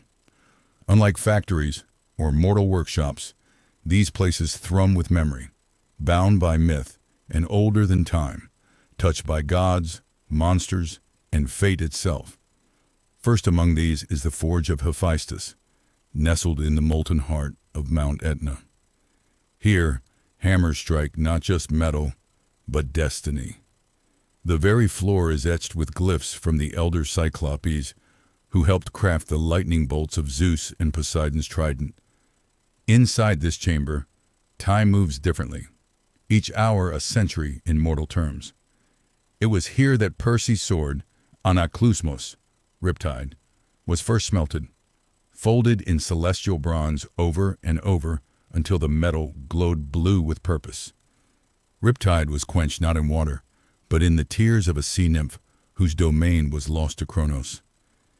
Even the pen casing it sleeps in, its mundane disguise, was crafted in the adjacent chamber called the Whispering Vault, where artifacts are sealed with memory enchantments. Nearby, deeper underground, lies the workshop of Daedalus, now only accessible through shifting labyrinth doors that obey no compass. Unlike Hephaestus's forge, Daedalus's workshop feels colder, more mechanical, with walls of copper gears, forgotten blueprints nailed to the ceiling, and tools that move of their own accord. Some say the walls themselves watch, as if Daedalus's spirit never truly left. It was here that magical automatons like the bronze dragon Festus were born, and where Leo Valdez later found fragments of schematics detailing how to bind Greek fire into weapon cores. But perhaps the strangest forge of all is the silver basin of Mnemosyne, a moonlit grove near the edge of the Lethe River in the underworld, where memory is forged instead of metal. Chiron once guided a camper here in secret, a demigod cursed with forgetting battle techniques. The basin can distill an item's history into light. Drop a shield into its waters, and you will see every soul it protected. Place a necklace, and visions of its wearers shimmer through the fog. No weapons are made here, but meanings are. Then there's the island of Ogygia, not known for forges or battle relics, but rather artifacts of grief and longing. Calypso's enchanted garden births living items, like her memory blooms, which once bloomed into a veil of mist, hiding Leo's escape raft from monsters. And deeper still lies the cave, where volcanic crystal formations naturally twist into harp shapes. Some say these crystal instruments hum lullabies that lull cursed items to sleep. Leo once tossed a cursed medallion into the cave, and it stopped glowing. Another hidden relic birthplace is the Mausoleum of Echo, located between realms.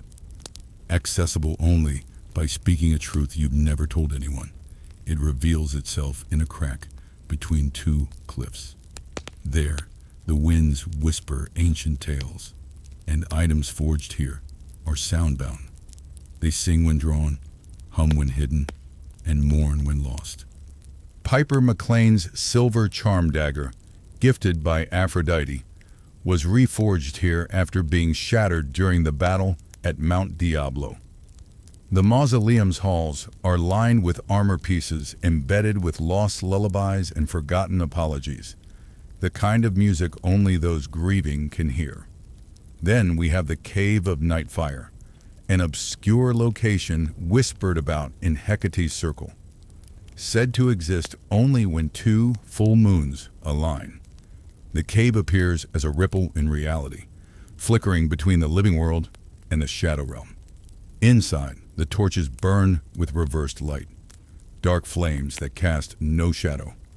Items forged here require sacrifice, an emotion given freely, like fear or regret. A Roman demigod once forged a twin blade here, using only his own nightmares. When wielded, the blade pulsed with blue-black energy and could slice illusions from truth. But after the blade's use during the Second Giant War, the wielder fell into a magical coma, his soul locked between realms. Even Camp Half-Blood holds its secrets. Beneath the big house, where most assume only storage rooms exist, lies the Vault of Echoes, a place where broken or unfinished relics are kept. There's a half-melted bronze flute, once gifted to a satyr who betrayed Dionysus, and an arrow that can only fly backward, created during an Apollo prank war. But some items finish themselves in this vault, drawn to forgotten fragments, like moths to flame. Grover once found a dryad circlet here that whispered his name. No one had placed it there. It simply appeared. Roman campers speak of the Mithraeum beneath Camp Jupiter, a temple to Mithras, god of oaths and hidden truths. This subterranean hall is guarded by magical lions carved of obsidian. Here, relics of leadership are forged. Not swords or armor, but rings of command and scrolls of pact binding. Reyna once placed her broken praetor medal here, and in its place found a new token etched with both a wolf and eagle, the only dual sign emblem ever sanctioned by both Greek and Roman leaders. She never told anyone how the item came to be. Even Olympus, high above, contains rooms that no god speaks of. The gallery of stillborn relics, located behind Hera's peacock chamber, holds items that were once prophesied but never used, like a lyre meant for a demigod who never made it past their 12th birthday, or a mirror forged by Nemesis that only shows your enemy's point of view. These rooms are cold, silent, and full of dust, but the artifacts still hum faintly, as if waiting for a second chance at destiny. And in contrast, the anvil gardens of Hephaestus, located in the deepest level of the god's domain, are lush and wild, where enchanted trees grow armor and gauntlets like fruit. Leaves rustle like smith's bells, and fallen petals harden into weapon hilts. Leo once called this place nature's forge, where metal and magic grow as one. Every item ever made here has a flower carved into its base as a symbol of peace, reminding the wielder that every weapon was once born of beauty. These are not just places, they are portals into memory, into meaning, into myth. As you drift deeper into this dreamy path, close your eyes and imagine the echo of hammer on metal, the hiss of steam rising from enchanted water, the way starlight flickers against walls carved by ancient hands. Let the glow of divine fire keep your breath steady, because in the next part of this journey, we'll return to these places, not just to admire them, but to see what was born inside them. In Section 8, Part 2, we'll explore the exact magical items forged in each of these places, their purpose, and how they shaped the heroes who dared to use them. From the deepest infernos of Hephaestus's forge to the wind-laced cliffs of the mausoleum of Echo, every hidden realm we've wandered has birthed not only artifacts, but legacies. Now let us step back into each place, not just to feel the walls or breathe their old enchantments, but to witness the exact items they cradled into existence and how those relics shaped destiny. Begin with the molten core of Mount Etna, where the Cyclopes forged Zeus's master bolt, its crackling silver veins pulsing like condensed lightning. It wasn't simply molded, it was sung into being, shaped by vibration and struck by true lightning before being sealed into a bronze vault that could only be opened by a direct air. Beside it, Poseidon's trident emerged from a separate forge pool, one not of fire, but compressed seawater heated from below, cooled in a basin made of abalone and monster bone. Its handle still holds the fossilized eye of a sea titan, a reminder that even gods steal power from what came before. Meanwhile, in the Whispering Vault, Anaklusmos, Riptide, waited centuries before being claimed, originally forged as a blade for Hercules before being lost to time, only to resurface in Percy's hands when he needed it most. In Daedalus's workshop, where intelligence buzzes through every nail, Festus the bronze dragon was not just constructed, but resurrected, a patchwork of old armor, centaurian springs and gears etched with blessings from Athena. His fire breath isn't just Greek fire. It's filtered through a magical chamber laced with dryad sap and godly oil, giving it its uncontrollable unpredictability. Also hidden in Daedalus's schematics was the blueprint for the Odyssean compass, a lost item that points not north, but to whatever the holder considers home. Leo never finished it, but fragments were embedded into the Argo 2's navigational system, making it respond not to stars, but to longing. Shift now to the Lethe Grove, where the mirror of memory was once submerged in the silver basin of Mnemosyne. When held up, it reflects not the face of the viewer, but the truest moment they regret. It shattered when a demigod refused to accept what it showed, but shards remain, and one fragment was bound into Piper's dagger to sharpen her charm speak with vulnerability. In the gardens of Ogygia, Calypso's memory veil, a silk scarf of sea foam and breeze, retains the last word spoken in its presence. Leo wore it wrapped around his wrist during the battle on Mount Olympus, and claimed it warned him seconds before a fatal strike. In the crystal cave nearby, the lullaby harp of the deep plays only when an artifact nearby is cursed. Its strings hum dissonantly, alerting the bearer of hidden dangers. The Mausoleum of Echo gave us not just musical relics, but weapons of memory. Piper's reforged charm dagger, when swung, emits an emotional resonance, love, guilt, or grief, depending on the wielder's current state. In one battle, it sang a lullaby that made a rampaging Draken pause mid-charge. In the Cave of Nightfire, that flickering realm of moons and shadow, a blade was birthed by fear itself, the twin night knives, capable of splitting not just enemies, but a wielder's courage and doubt. The Roman who forged it fell into a dreamless sleep, but when Jason found it years later, he only used one blade. The other remained sheathed, trembling softly. In the vault beneath Camp Half-Blood, Grover discovered the circlet of withering bloom, a crown that, when placed on the earth, could momentarily resurrect dead plants, even in winter. It's worn once a year during the Remembrance Festival in silence. From the Mithraeum, Reyna's wolf-eagle medal bonded her loyalty to both camps, glowing faintly in the presence of betrayal. She wore it during her speech to the gods, bridging the divide between Roman and Greek legacies. And then there is the Lyre of Perspective, discovered in Hera's silent gallery of stillborn relics. Claimed by a camper who had lost both parents, the lyre only plays when one plays for another. It's incapable of solo sound. During the final battle in New Rome, its song amplified Clarice's war cry into a harmony of strength, echoing over legions.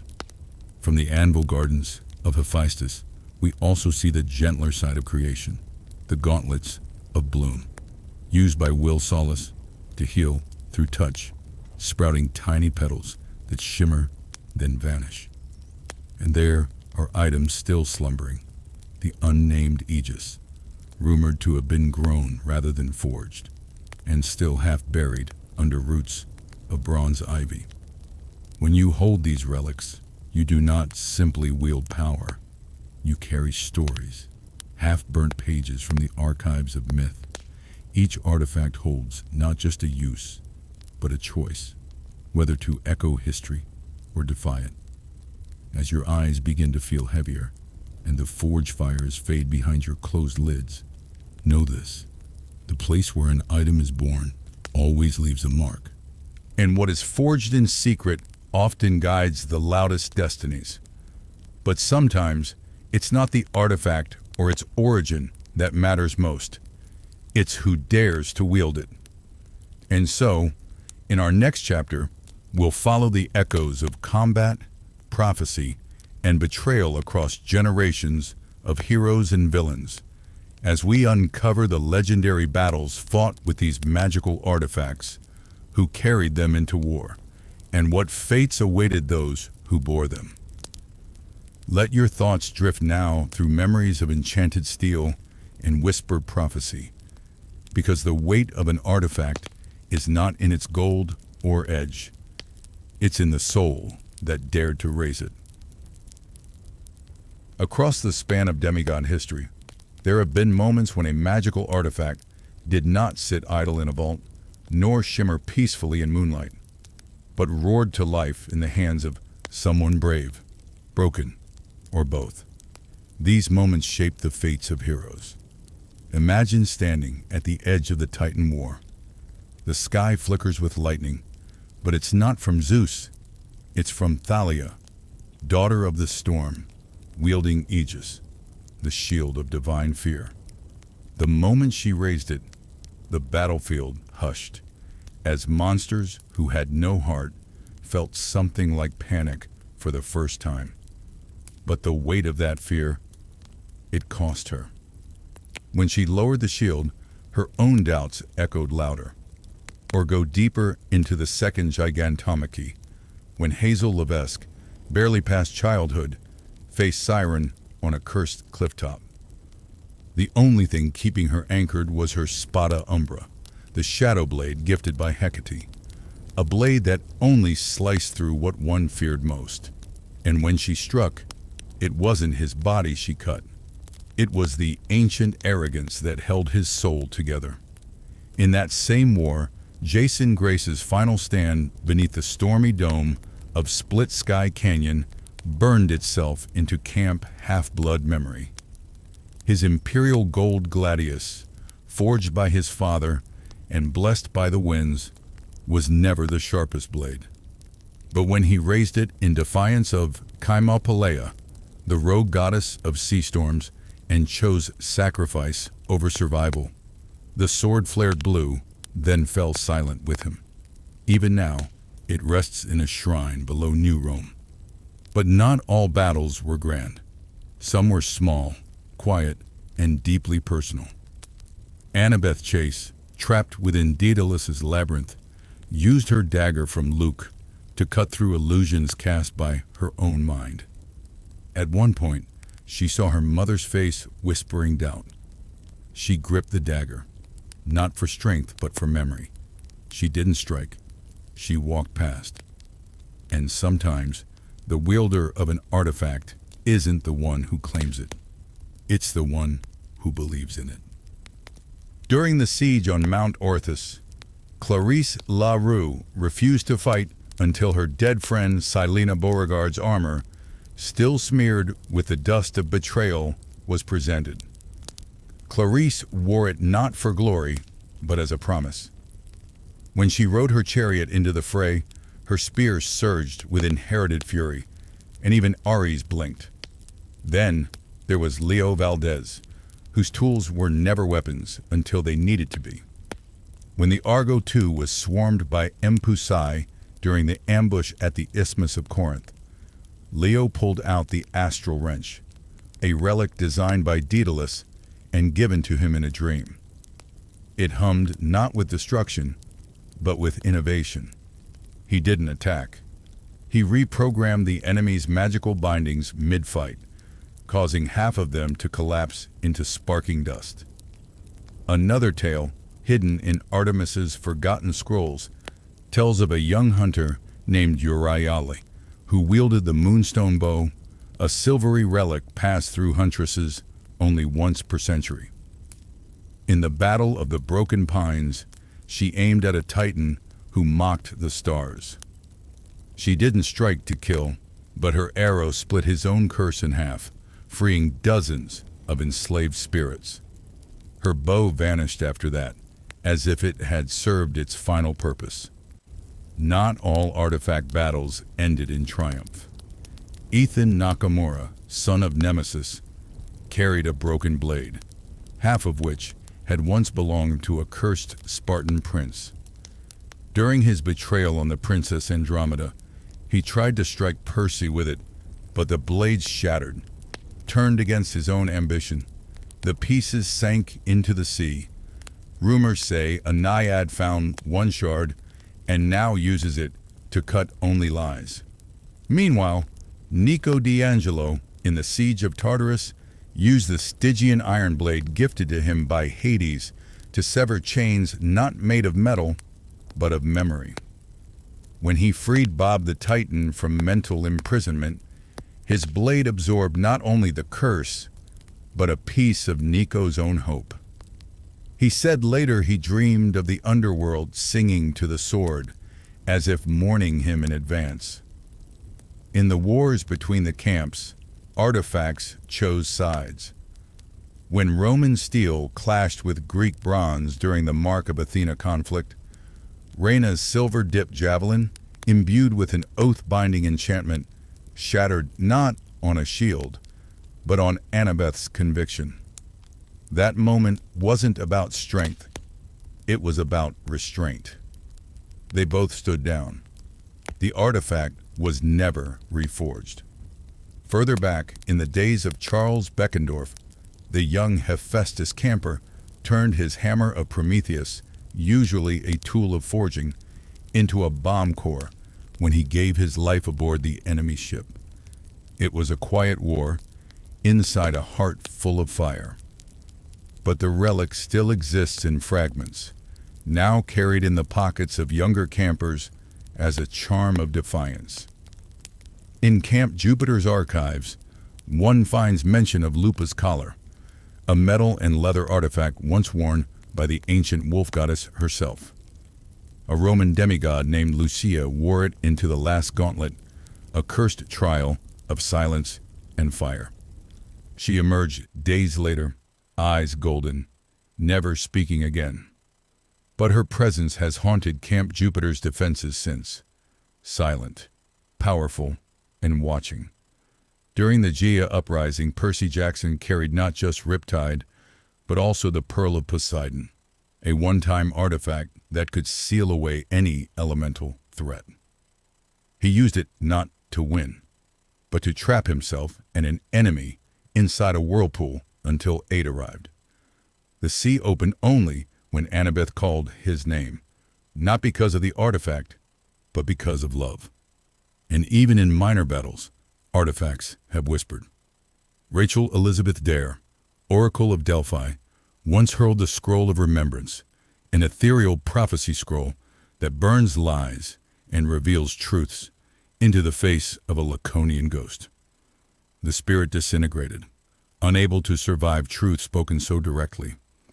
The scroll, now burned at the edges, is unreadable. But its final words, according to Rachel, were, "You're more than a vessel." Even recent years saw relics return. During the hunter's eclipse, Thalia's old bow, long lost, was discovered by a new camper and used to signal the return of Selene's blessing. No one knows how it found its way back, but it did. And when the relics fail, or when they cost too much, they vanish, not in defeat, but in rest. Each artifact that fought in war carries the weight of its last purpose. They do not always glow. They do not always sing, but they remember.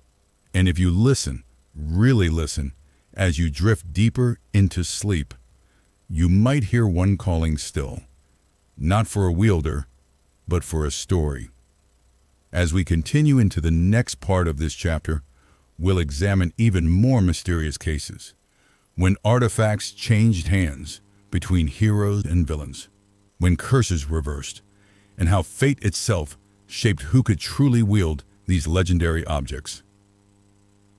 And so, the legacy of magical artifacts in battle continues, not merely as tools of destruction or protection, but as characters in their own right, each carrying a will, a whisper, and a wound. One of the lesser-known yet devastating artifact battles took place during the ambush at the fields of Mnemosyne, when a cursed historian named Callistus wielded the Quill of Echo, an artifact that could mimic the powers of any weapon previously recorded in written history. Facing off against 4 demigods, including a child of Hecate and a daughter of Iris, Callistus parried with ghostly replicas of Achilles' spear, Hercules' club, and even the legendary Machaira of Pylos. But the quill turned against him when he tried to write his own fate into existence. It began to shake, bleed ink, and finally shattered because a true story cannot be forced. The battle ended with silence, and the pages of history refuse to record his name. Elsewhere, in the silent marshes north of Camp Half-Blood, a daughter of Apollo named Kyra used the sun flute of Theros, an artifact only effective at dawn, to banish a crawling plague spirit that had rooted itself in the trees. She played not a war tune, but a lullaby, and as the mist lifted, the spirit evaporated, taking the sickness with it. The flute cracked down the center and has never been played again. Artifacts, especially musical ones, often break not from force, but from fulfillment, and not all wielder artifact pairings are heroic. In a rare rebellion from Camp Half-Blood's archives, an exiled child of Dionysus named Delios used the Goblet of Conviction, an ancient chalice said to reveal truth through intoxication, to stage a mass hallucination spell across an entire cohort.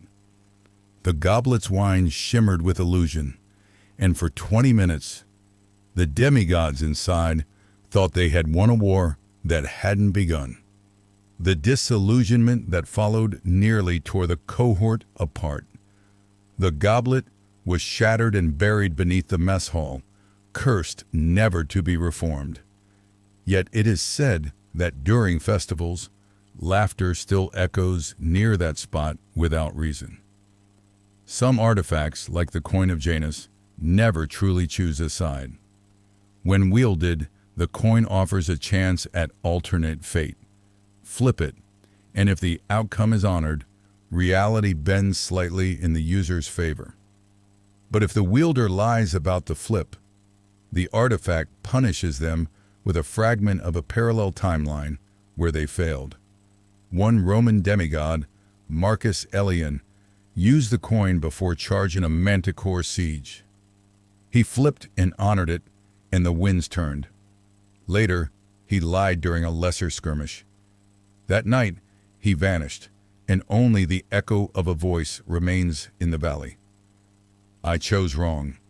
Then, there's the crown of Nyx, once worn by a rogue daughter of Hypnos named Lysandra, who joined the Titans during the final revolt. The crown gave her the ability to pull enemy minds into a dreamscape battlefield, where reality warped according to memory. She defeated 7 seasoned heroes before Nico D'Angelo entered the dream world wielding the Knight's Mirror, an underworld artifact that reflects only the truth a soul hides. He did not fight her with strength, he let her see herself.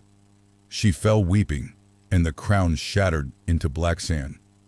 Both artifacts were lost in Tartarus shortly after. In some cases, artifacts are loyal to causes, not people. The Shield of Pallas, a round shield designed to repel manipulation magic, was used by 6 different demigods during the siege of Long Island Sound. Each one fell, but the shield remained untouched, glowing only when held by someone fighting for protection, not victory. Eventually, it was fused into a wall in the Athena cabin, where it now dims and glows based on the camper's intentions. If your motives are pure, you see your reflection clearly. If not, the shield shows nothing. During the rise of the triumvirate Holdings Empire, certain magical relics became currency, passed like power tokens among enemies and false allies. One example is the Ledger of Compulsion, an artifact disguised as a business record containing magical contracts bound by the fates. If signed in ignorance, a demigod could be compelled to act against their will, unknowingly, until the ink faded. A tragic case involved a son of Nemesis named Julian, who accidentally betrayed a camp ally due to such a contract. After discovering the truth, he used his own sword to cut through the magical ledger, severing its power, but not before it had caused a dozen chain reactions. Artifacts sometimes win battles not through combat, but through manipulation. And still, others show compassion. The thread of Harmonia, a golden ribbon soaked in peacemaking magic, was worn as a bracelet by a daughter of Aphrodite named Lani during a ceasefire negotiation between the hunters of Artemis and a rogue legion of monsters seeking sanctuary. Lani raised her wrist, and for a moment, all violence ceased. Monsters laid down claws. Huntresses lowered arrows. It worked once. The thread vanished afterward, its magic exhausted. Lani never stopped searching for it, believing it would return when the world needed harmony again. Then, in a lesser-known confrontation in the catacombs of Vesta, a blind son of Hades named Dorian wielded the Lantern of Ygros, a soul light forged from Forgotten's underworld fires. He descended into the tomb to retrieve a cursed ally, surrounded by souls lost to madness. The lantern revealed only the path of truth, which sometimes meant turning away from the one you love. He came back alone. The lantern's flame is said to have dimmed, not because it failed, but because he did what was right, not what was easy. And of course, we cannot forget Percy Jackson, who once temporarily gave up Riptide and fought with Calypso's tether, a glowing rope made of enchanted sea silk. In a battle atop a capsized cruise ship, he used the rope not as a whip, but to bind an escaped sea demon and drag it back into the trench of echoes. When the sea swallowed it, the rope dissolved, but Calypso later claimed she felt Percy's heartbeat from across the ocean. That's the thing about artifacts. They don't always break when destroyed. Some become emotion, some become memory, some become myth. Even now, deep beneath Olympus, or lost in the forests of Camp Half-Blood, or tucked in a forgotten shelf in Hecate's library. These artifacts still hum with potential, waiting for hands that understand not just power, but purpose. And so, as we now step into the next chapter of this journey, let us shift our gaze from battles already fought to artifacts never seen by most eyes. Some were hidden, some were forbidden, some were too dangerous to name out loud, and yet they existed. Beneath the silver-tossed surface of Poseidon's ocean, where moonlight ripples like a whisper and every wave cradles the memory of ancient power, lies a kingdom older than the hills of Olympus and just as steeped in magic. The sea gods, rulers of the deep and guardians of primordial truths, have long wielded artifacts that blur the line between nature's wrath and divine grace.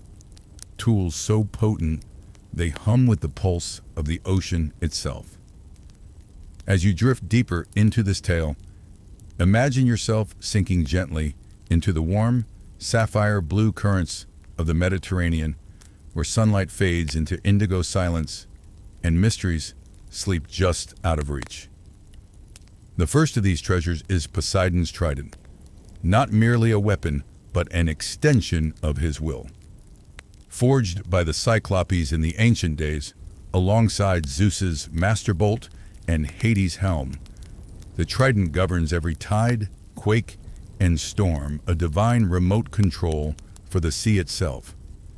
It can calm tsunamis with a flick or call forth hurricanes with a thought. When Percy Jackson channels its energy through his own heritage, the trident becomes more than an heirloom. It becomes a legacy. In some rare visions, mortals have glimpsed it lodged in a marble pedestal of coral and saltstone, surrounded by glowing sea anemones that blink like underwater stars. But the trident's power is also metaphor for control, for burden, for the inheritance of nature's most unpredictable domain. Close your eyes and imagine the silence of the deep. That's where the trident sleeps. Then we move to Oceanus's conch horn, a lesser-known relic from the Titan of the encircling ocean. Though Oceanus himself never enters the main stage of Percy's adventures, whispers of his realm, the outermost waters, untouched by Olympus, suggest the existence of a shellhorn said to call sea monsters from forgotten trenches.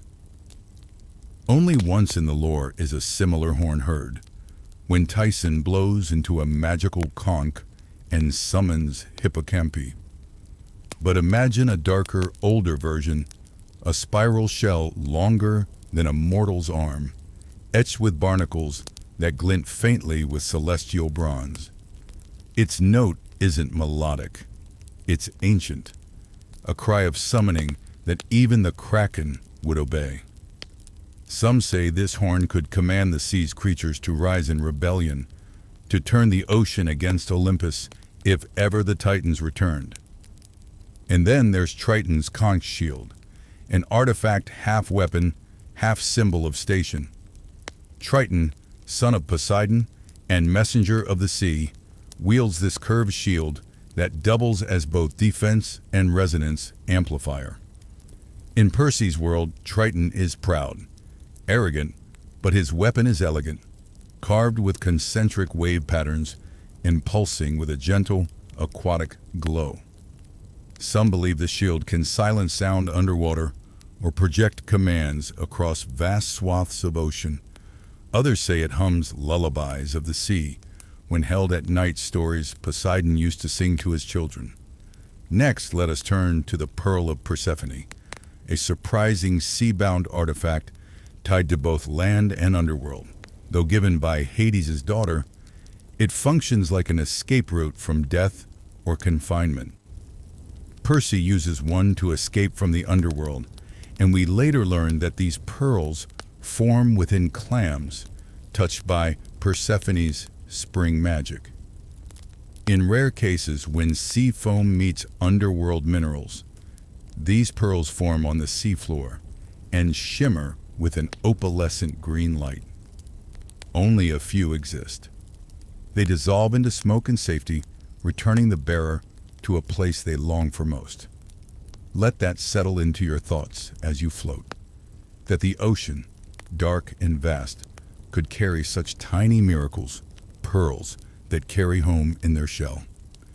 From there, we glide into the legend of the trident crown of Amphitrite, Poseidon's wife. Almost never mentioned directly, Amphitrite is a goddess of restraint, order, and grace, and her relic is a diadem woven of coral branches, sea glass, and kelp that never wilts. Stories suggest it allows the wearer to quell tempests or command lesser sea spirits with a whisper. It is not a crown of war, but one of serenity. Some myths say Amphitrite's crown once rested atop a marble statue buried in a deep ocean ruin, glowing faintly, waiting for a child of the sea to return it to the surface.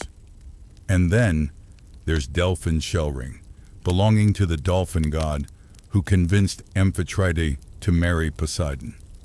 A lesser-known figure, but some say his ring grants the wearer the ability to breathe underwater, speak to sea creatures, or find joy even in storm-tossed waters. A small thing, a ring carved from a pink spiral shell, almost unnoticeable, yet powerful in a world where hope is often harder to summon than monsters. And so, each of these sea-bound relics ripples outward, like waves from a tossed pebble, echoing with stories that most demigods never even hear. Some are myth, others are hidden in texts, long forgotten, or glimpsed in dreams when camp half-blood campers sleep too close to the beach. But all belong to the domain of the sea gods, and the deeper you go, the stranger the current becomes. Because in the next part of our journey, we'll dive even further, to uncover relics tied not just to gods of the sea, but to creatures who dwell beneath them, slumbering in forgotten chasms and waiting for the tide to rise again. Beneath the stillness of midnight waves, beyond even the touch of Poseidon's trident, or the whisper of Amphitrite's crown, exist sea-bound relics tied not to Olympian royalty, but to the creatures of myth and mystery that have long swum in the quiet shadows of the deep. These are artifacts not forged in fire, but formed in pressure, time, and old magic. The necklace of Keto, for instance, is said to be strung with the teeth of monsters, harvested from the abyssal plains of the Mediterranean. Keto, the primordial goddess of sea monsters, mother to Scylla, and countless leviathans, wore it not for beauty, but for dominion. When worn, it is said to pulse with each predator's hunger, drawing monsters near or banishing them with a thought, depending on the will of the wearer. The necklace was lost when Scylla was defeated near the Strait of Messina, but legends speak of it washing ashore in the form of simple black stones, until someone with sea monster blood strings them together again. Imagine it. Tiny ink-dark beads threaded on kelp, warm against the skin, humming softly like a heart beneath water. Next, we reach the tears of Thalassa, rumored to be crystal vials hidden in underwater caves, gifted by the ancient sea spirit Thalassa, mother of all sea life. These relics are not weapons, but vessels. Each drop glows faint blue, and when opened, they can cleanse poisoned water, bring dying coral back to life, or soothe the madness of sea-bound minds. In rare cases, the tears are said to allow a mortal to hear the thoughts of the ocean itself, its quiet warnings, its memory of shipwrecks, of whales, of prayers. Only the most attuned can understand it. Some say the sirens once drank from these vials and gained their haunting voices. And if sirens have secrets, so too do the shards of Charybdis, remnants of the whirlpool monster, said to be daughter of Poseidon himself. When she was defeated, her rage shattered into glowing obsidian pieces, each humming with tidal energy. These shards are dangerous. Demigods who carry them risk being pulled towards disaster, but with proper balance, they can control ocean currents, ride whirlpools unharmed, or even create vortexes that protect against enemies. Some say the shards were gathered by a long-lost daughter of Poseidon who went rogue, hiding them along riptides around the world to create her own network of sea gates. Only she and the sea know where they are. Then there's the shell of Echidna, mother of monsters, said to be carved from the back of a divine tortoise and etched with the names of every beast born from sea foam. Though Echidna is more associated with land monsters, this shell, when tossed into the sea, awakens sleeping terrors. Its existence is questioned even among gods, but whispers among older nymphs speak of a shield-sized object deep in a kelp forest, wrapped in chains of barnacle-encrusted bronze. Some believe that if Percy or another child of the Big Three were to find it, they could either command an army of sea beasts or face the wrath of every monster betrayed by Olympus. Near the ocean floor, we find gentler artifacts too. The mirror of the naiads, gifted to sea nymphs by minor gods, is said to reflect not what is, but what the ocean sees. A demigod looking into it might glimpse a shipwreck from centuries ago, a kraken passing miles below, or even their own future carved in wave patterns. It is not a perfect oracle, but a watery lens, revealing truths through dreamlike distortion. The mirror is fragile, the size of a dinner plate, made of glass that never cracks, and bound in soft silver kelp. Only those who show respect to naiads can see its true reflection. Then, brushing near myth, we come upon the anchor of Aegeon, tied to the 100-handed Hecaton cares who once sank entire fleets. This isn't an artifact of finesse. It's a symbol of immovable power. A jagged anchor, too large for any mortal ship, rests in the trench near Crete, said to hold down the prison of a sea titan. Some say it's still warm with divine energy. A demigod touching it might feel themselves pulled into the earth, grounded in truth, unable to lie, unable to run. Others believe it simply protects against illusions, offering clarity beneath layers of myth. But not all sea relics are ancient. One is new.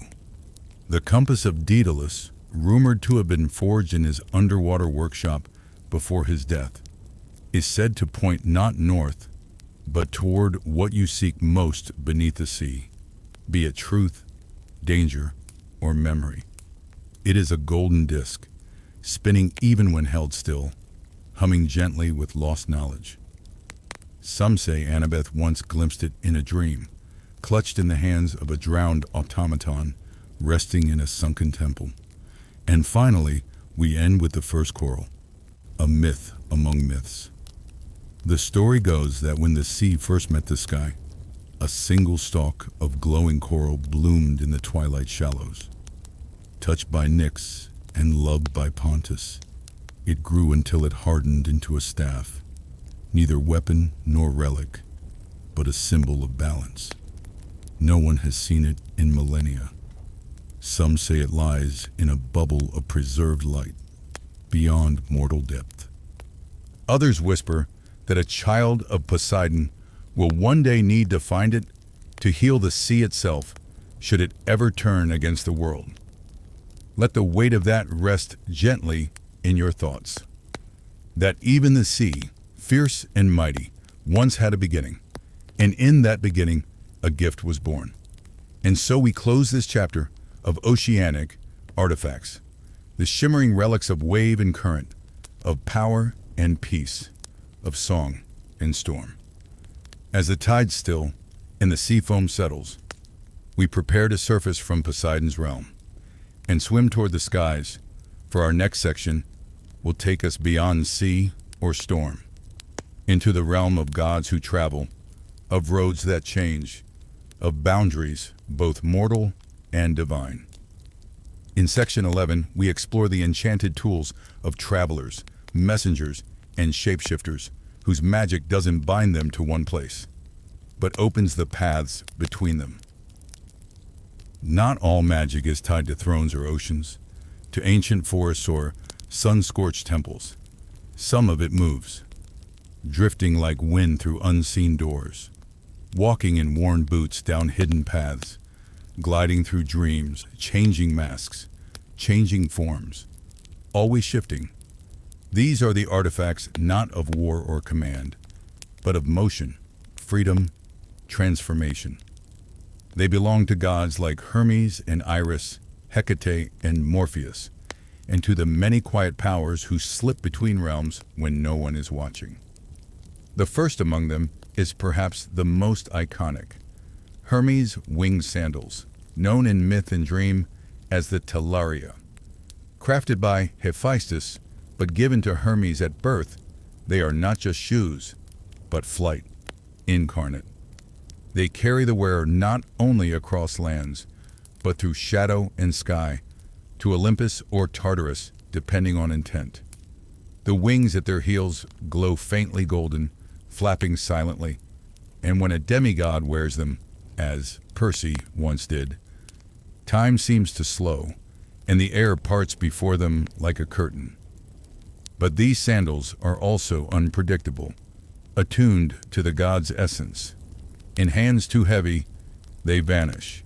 In hearts too selfish, they burn out. Then comes Iris's message prism, a relic never forged but formed, an opalescent shard of sunlight refracted in rain, solid only when touched with sincerity. This artifact allows the sender to speak through light itself. Unlike iris messaging, which fades after use, this prism can hold a message forever, suspended in its core like a glowing echo, waiting for the right person to unlock it.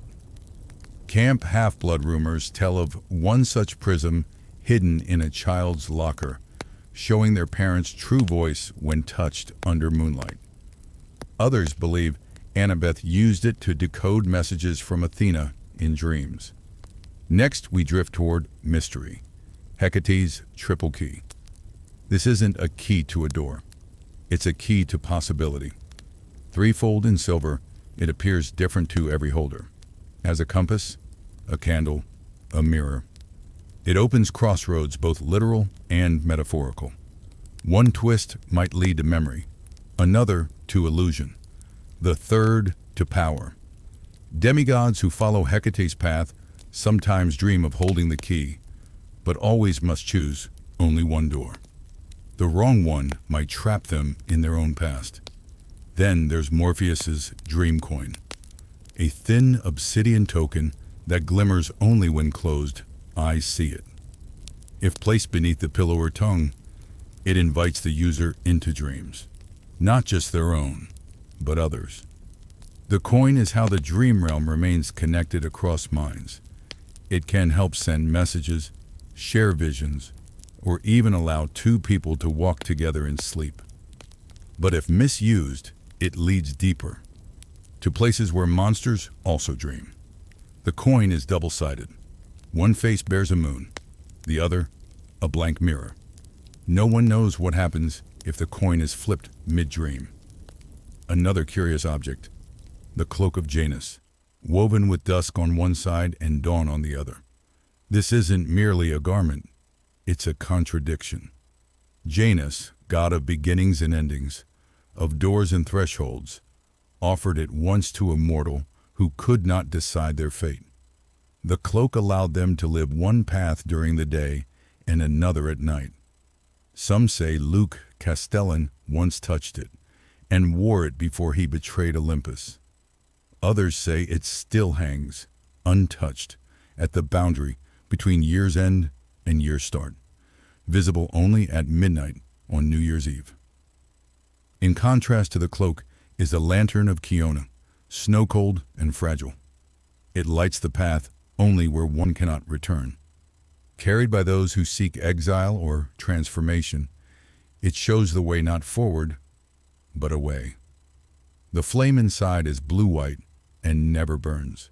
Instead, it freezes uncertainty, clarifies loss. It's said Kione gifted it to a traveler who needed to forget everything in order to become who they were meant to be. It can be found only in blizzards or in moments of complete internal stillness. Our next relic flutters not in cloth, but in color. The paintbrush of Iris, sister to the prism, but older.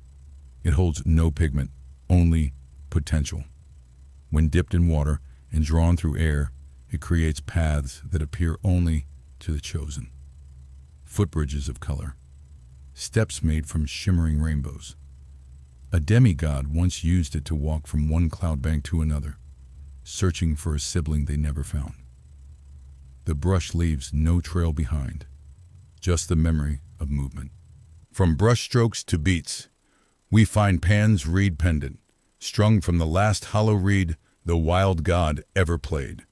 Worn around the neck, it hums with wild rhythm when near true paths, places unspoiled, choices unforced. When placed to the lips, it creates music only the land can understand. Animals quiet, wind shifts, even monsters pause. But the pendant doesn't last long. It begins to wilt, to decay if the wearer stays still too long. Motion sustains it. To keep the music alive, the wearer must keep moving. Then there's the ladder of Oneiroi, not a physical object, but a concept encoded into a single string of ancient words, said to be whispered only by children mid-sleep. If repeated aloud, it opens doors into other people's dreams, doors that descend or rise, depending on intent. The Oneiroi, spirits of dreams, guard it, but occasionally allow demigods to use it, to enter dreams of gods, monsters, or mortals. But each use has a price. One step down the ladder, one memory forgotten, one step up, one future sealed. And of course there is Hermes's caduceus, but not the grand version wielded by the god himself. This is the caduceus fragment, broken in a clash with Apollo long ago, still buzzing with serpentine energy. It looks like a short rod of polished copper, wrapped in living vines of bronze that shift and twist when commands are spoken. It can calm monsters, guide lost travelers, or even send messages across dimensions. But it has moods. Sometimes it coils tight and refuses to move. Other times it whispers too much, flooding the mind with images and routes never meant to be walked. It is not safe, but it is sacred. These relics together form a pattern, objects that don't demand loyalty to one place, but invite journeys. They are not tied to Olympus, nor to the underworld, but to the in-between, the shifting. Each one reminds us that the greatest magic isn't always in the battle or the throne, but in the crossing. The moment your foot hovers over the threshold, unsure but ready. The space between becoming and being. And as we near the end of these tales, our final half of this section will unveil even stranger relics, masks that remember lives before the gods, shoes that walk backwards into fate, and talismans held by the titans of wind and light. Let's follow those footsteps now and continue down the road where the sky bends and the path chooses you. So let us continue, dreamer, further down this winding road of forgotten motion and softly shifting form, where artifacts don't roar but whisper, where the gods who change, travel, and transform leave fragments of their being behind, not as declarations of war, but as traces of journeys long walked. Now the next relic in our gentle descent is the mask of Proteus, a skin of sea-colored leather, said to shift shape as its wearer breathes. Worn across the face, it lets the user transform, temporarily, into a reflection of any nearby being, not through illusion, but through intent. The mask responds to need more than want. A child seeking shelter may appear as an animal to avoid harm. A spy with pride in their heart may find the mask refuses them entirely. Ancient texts claim the mask once belonged to a forgotten son of Poseidon who refused both sea and land, choosing to live only as shadow in the tide pools between. The mask can be found only at low tide during a new moon, cradled in seaweed and secrecy. Next, we step through the breeze toward the compass of Anemoil, said to be carved from driftwood struck by lightning, with a needle that spins not north, but toward change. This compass doesn't guide you to places on a map, but toward moments of decision. If you're lost in thought, in life, in sorrow, it will hum faintly, urging you in a direction you didn't expect, but deeply need. Once, a demigod abandoned by their questmates followed it into a storm, and found an abandoned Pegasus foal hiding under a ruined bridge. Together, they survived. The compass vanished after they parted, as all gifts of the wind gods do, free to find the next soul in flux. The chrono thread of Kairos comes next, a single golden hairline thread, nearly invisible, tied loosely around the finger. Said to be plucked from the very concept of the perfect moment. This artifact allows the wearer to freeze a single heartbeat in time, not to control it, but to notice it. The right word to say, the right time to leap, the moment before the sword strikes. The thread doesn't last forever. Some say 3 perfect uses, others say only 1. But each time it activates, a silver bell is heard, even in silence. The user never hears it, but the world always does. Let's turn now to the quill of echo, a feather tipped in translucent ink found inside forgotten song lyrics. or woven into the tail feathers of white doves that never land. This quill lets the writer record words that cannot be said. If one writes a sentence, they cannot speak aloud. The words shimmer and can be heard only by those meant to read them. It is how silent apologies are delivered, how oaths of love, once denied, can echo in dreams. Some say Nico D'Angelo once used it to write to Bianca long after she had passed. The ink fades when the message is received, but never vanishes entirely. The next object is strange, even among the strange. The shoes of Mnemosyne, named for the tidiness of memory. These sandals walk backward, not in motion, but in intent. When worn, they allow the user to trace emotional footprints, feel what others felt in a place. Not see, not hear, feel. Grief clinging to stairwells, joy sparkling at a threshold, regret puddled near a stream. But beware, for the longer one walks in these shoes, the more memory seeps in. Some demigods have removed them with tears in their eyes and stories not their own whispering in their ears. The next relic burns with a quiet, watchful light. The lantern of Lethe, not to be confused with the flame of Keonan. This one is lit with waters drawn from the river Lethe, and its glow soothes all burdens. Carrying it allows a user to let go of pain, not forever, but long enough to rest. Camp half-blood healers once used it to comfort those between battles, its pale blue glow calming nightmares. But too long in its presence, and even important memories fade. The lantern must be handled with care, like forgiveness itself. Now we approach the mirror of Morpheus, the twin of the dream coin. This obsidian glass does not reflect the physical form, but shows the dream self. It can be unsettling. Many who gaze into it do not recognize who stares back, but others see potential, bravery, healing, a version of themselves no one else knows. The mirror is fragile and cracks easily if lied to. In sleep, it sings faintly, a lullaby of what could be.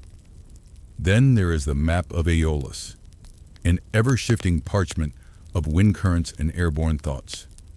Unlike normal maps, it doesn't show terrain, but the state of the air, wind patterns, feelings, pressure of emotions in a given location. A skilled reader can find storms before they form, or laughter hiding in the corner of a garden. It is said the map once floated freely through the sky until a child caught it with a kite string. She never let it go, even as the gods tried to bargain it from her hands. The final traveling relic is both beautiful and strange. The silhouette cloak of Oasis, a gift of the minor goddess of pain and misery, daughter of Nyx. This cloak has no fabric, only absence. When worn, it hides the wearer, not by erasing them, but by showing others their own grief in the cloak's outline. Those who look see only their sorrow, their regret, their deepest wound. It allows the wearer to walk unseen, but also draws tears, silence, and ghostly recognition. Some monsters dare not follow the figure, mistaking them for a shadow of their own past. Used with mercy, it is a cloak of release. Used with cruelty, it is a cloak of terror. And as we draw close to the end of our journey through the divine travelers and shape changers, we begin to sense the shared theme among them. These artifacts do not scream, they do not conquer. They slip beside you on lonely roads, linger in daydreams, and catch you in falling moments. Their power isn't in battle, but in transformation, in motion, in choice. They help you cross, not to win, but to become. And perhaps that is what makes them the most magical of all. They guide without dragging. They show without forcing.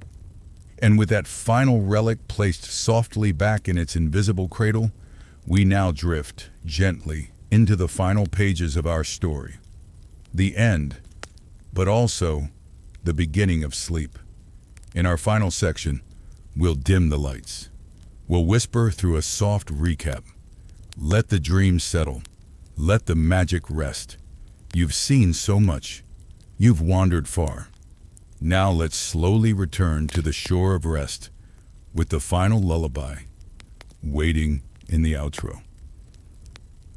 So now, dear listener, you've reached the end of your journey, not a destination marked with finality, but a quiet shoreline where waves of memory kiss the sand and invite your thoughts to rest. You've walked gently through the corridors of myth, through halls filled not with echoes, but with soft voices, voices of magical objects that don't shout for attention, but patiently hum with history and heart.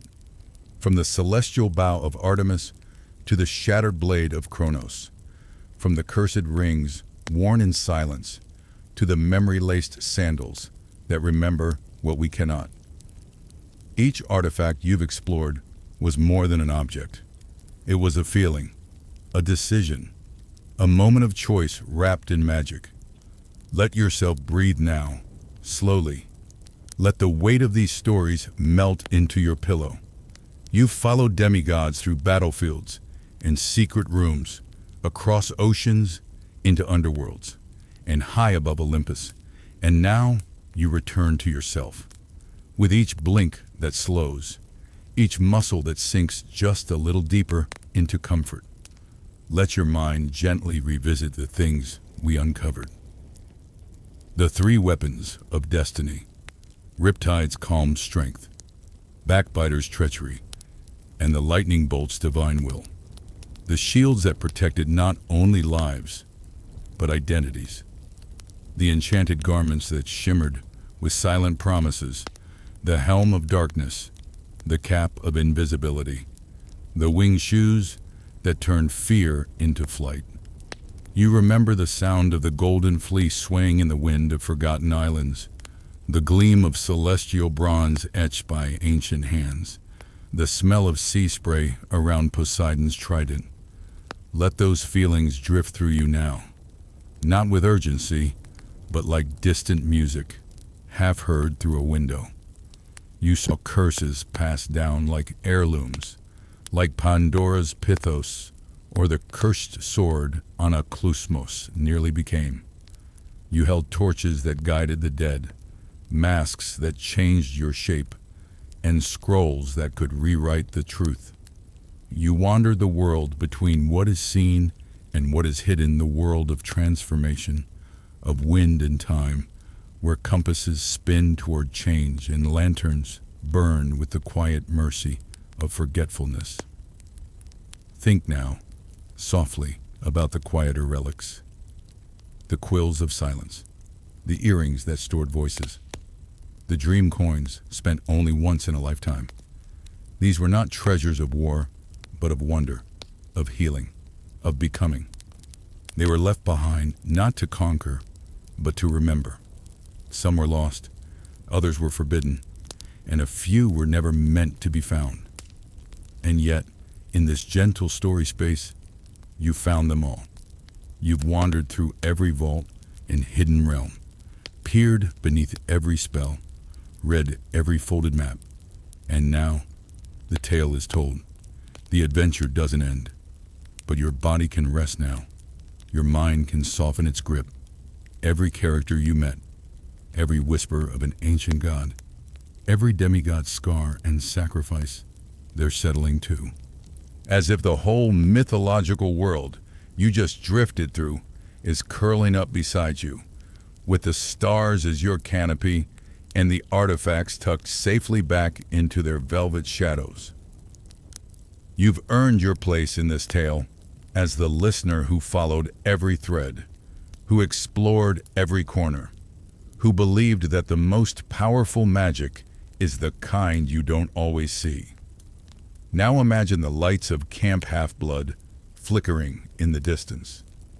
the smell of strawberry fields and pine needles. You're walking the quiet path back to your cabin. Stars above, soft wind in your hair, the weight of your sword long gone. Nothing more is required of you tonight. Nothing to chase, nothing to fight. Just a deep, slow exhale. The kind that tells your nervous system, it's safe now. The kind that says, you've done enough. Because you have. And now all that's left is to sleep. Close your eyes if you haven't already. Let the images of what you've seen blur into colors, and let those colors dissolve into calm. Whether you believe in gods, in monsters, in ancient wars, or in the soft flicker of dreamlight, you've made space for them tonight, and they've made space for you. Let your thoughts become slower, softer, like clouds, like falling feathers, like echoes that don't need to be understood, only felt. Because sleep is not the end of this tale. It is the place where it continues, in your dreams, where you might walk alongside a daughter of Athena or ride a hippocampus across moonlit waves, where you might light your way with a lantern made of lethe or hold a sword made of wind and memory. Wherever you go next, in dreams or in waking, may you carry some piece of this world with you. Not the danger, not the curses, but the wonder, the quiet, the choice. And so, little demigod, little dreamer, little soul, tucked into the blanket of myth, good night. The story has ended, but your rest has just begun.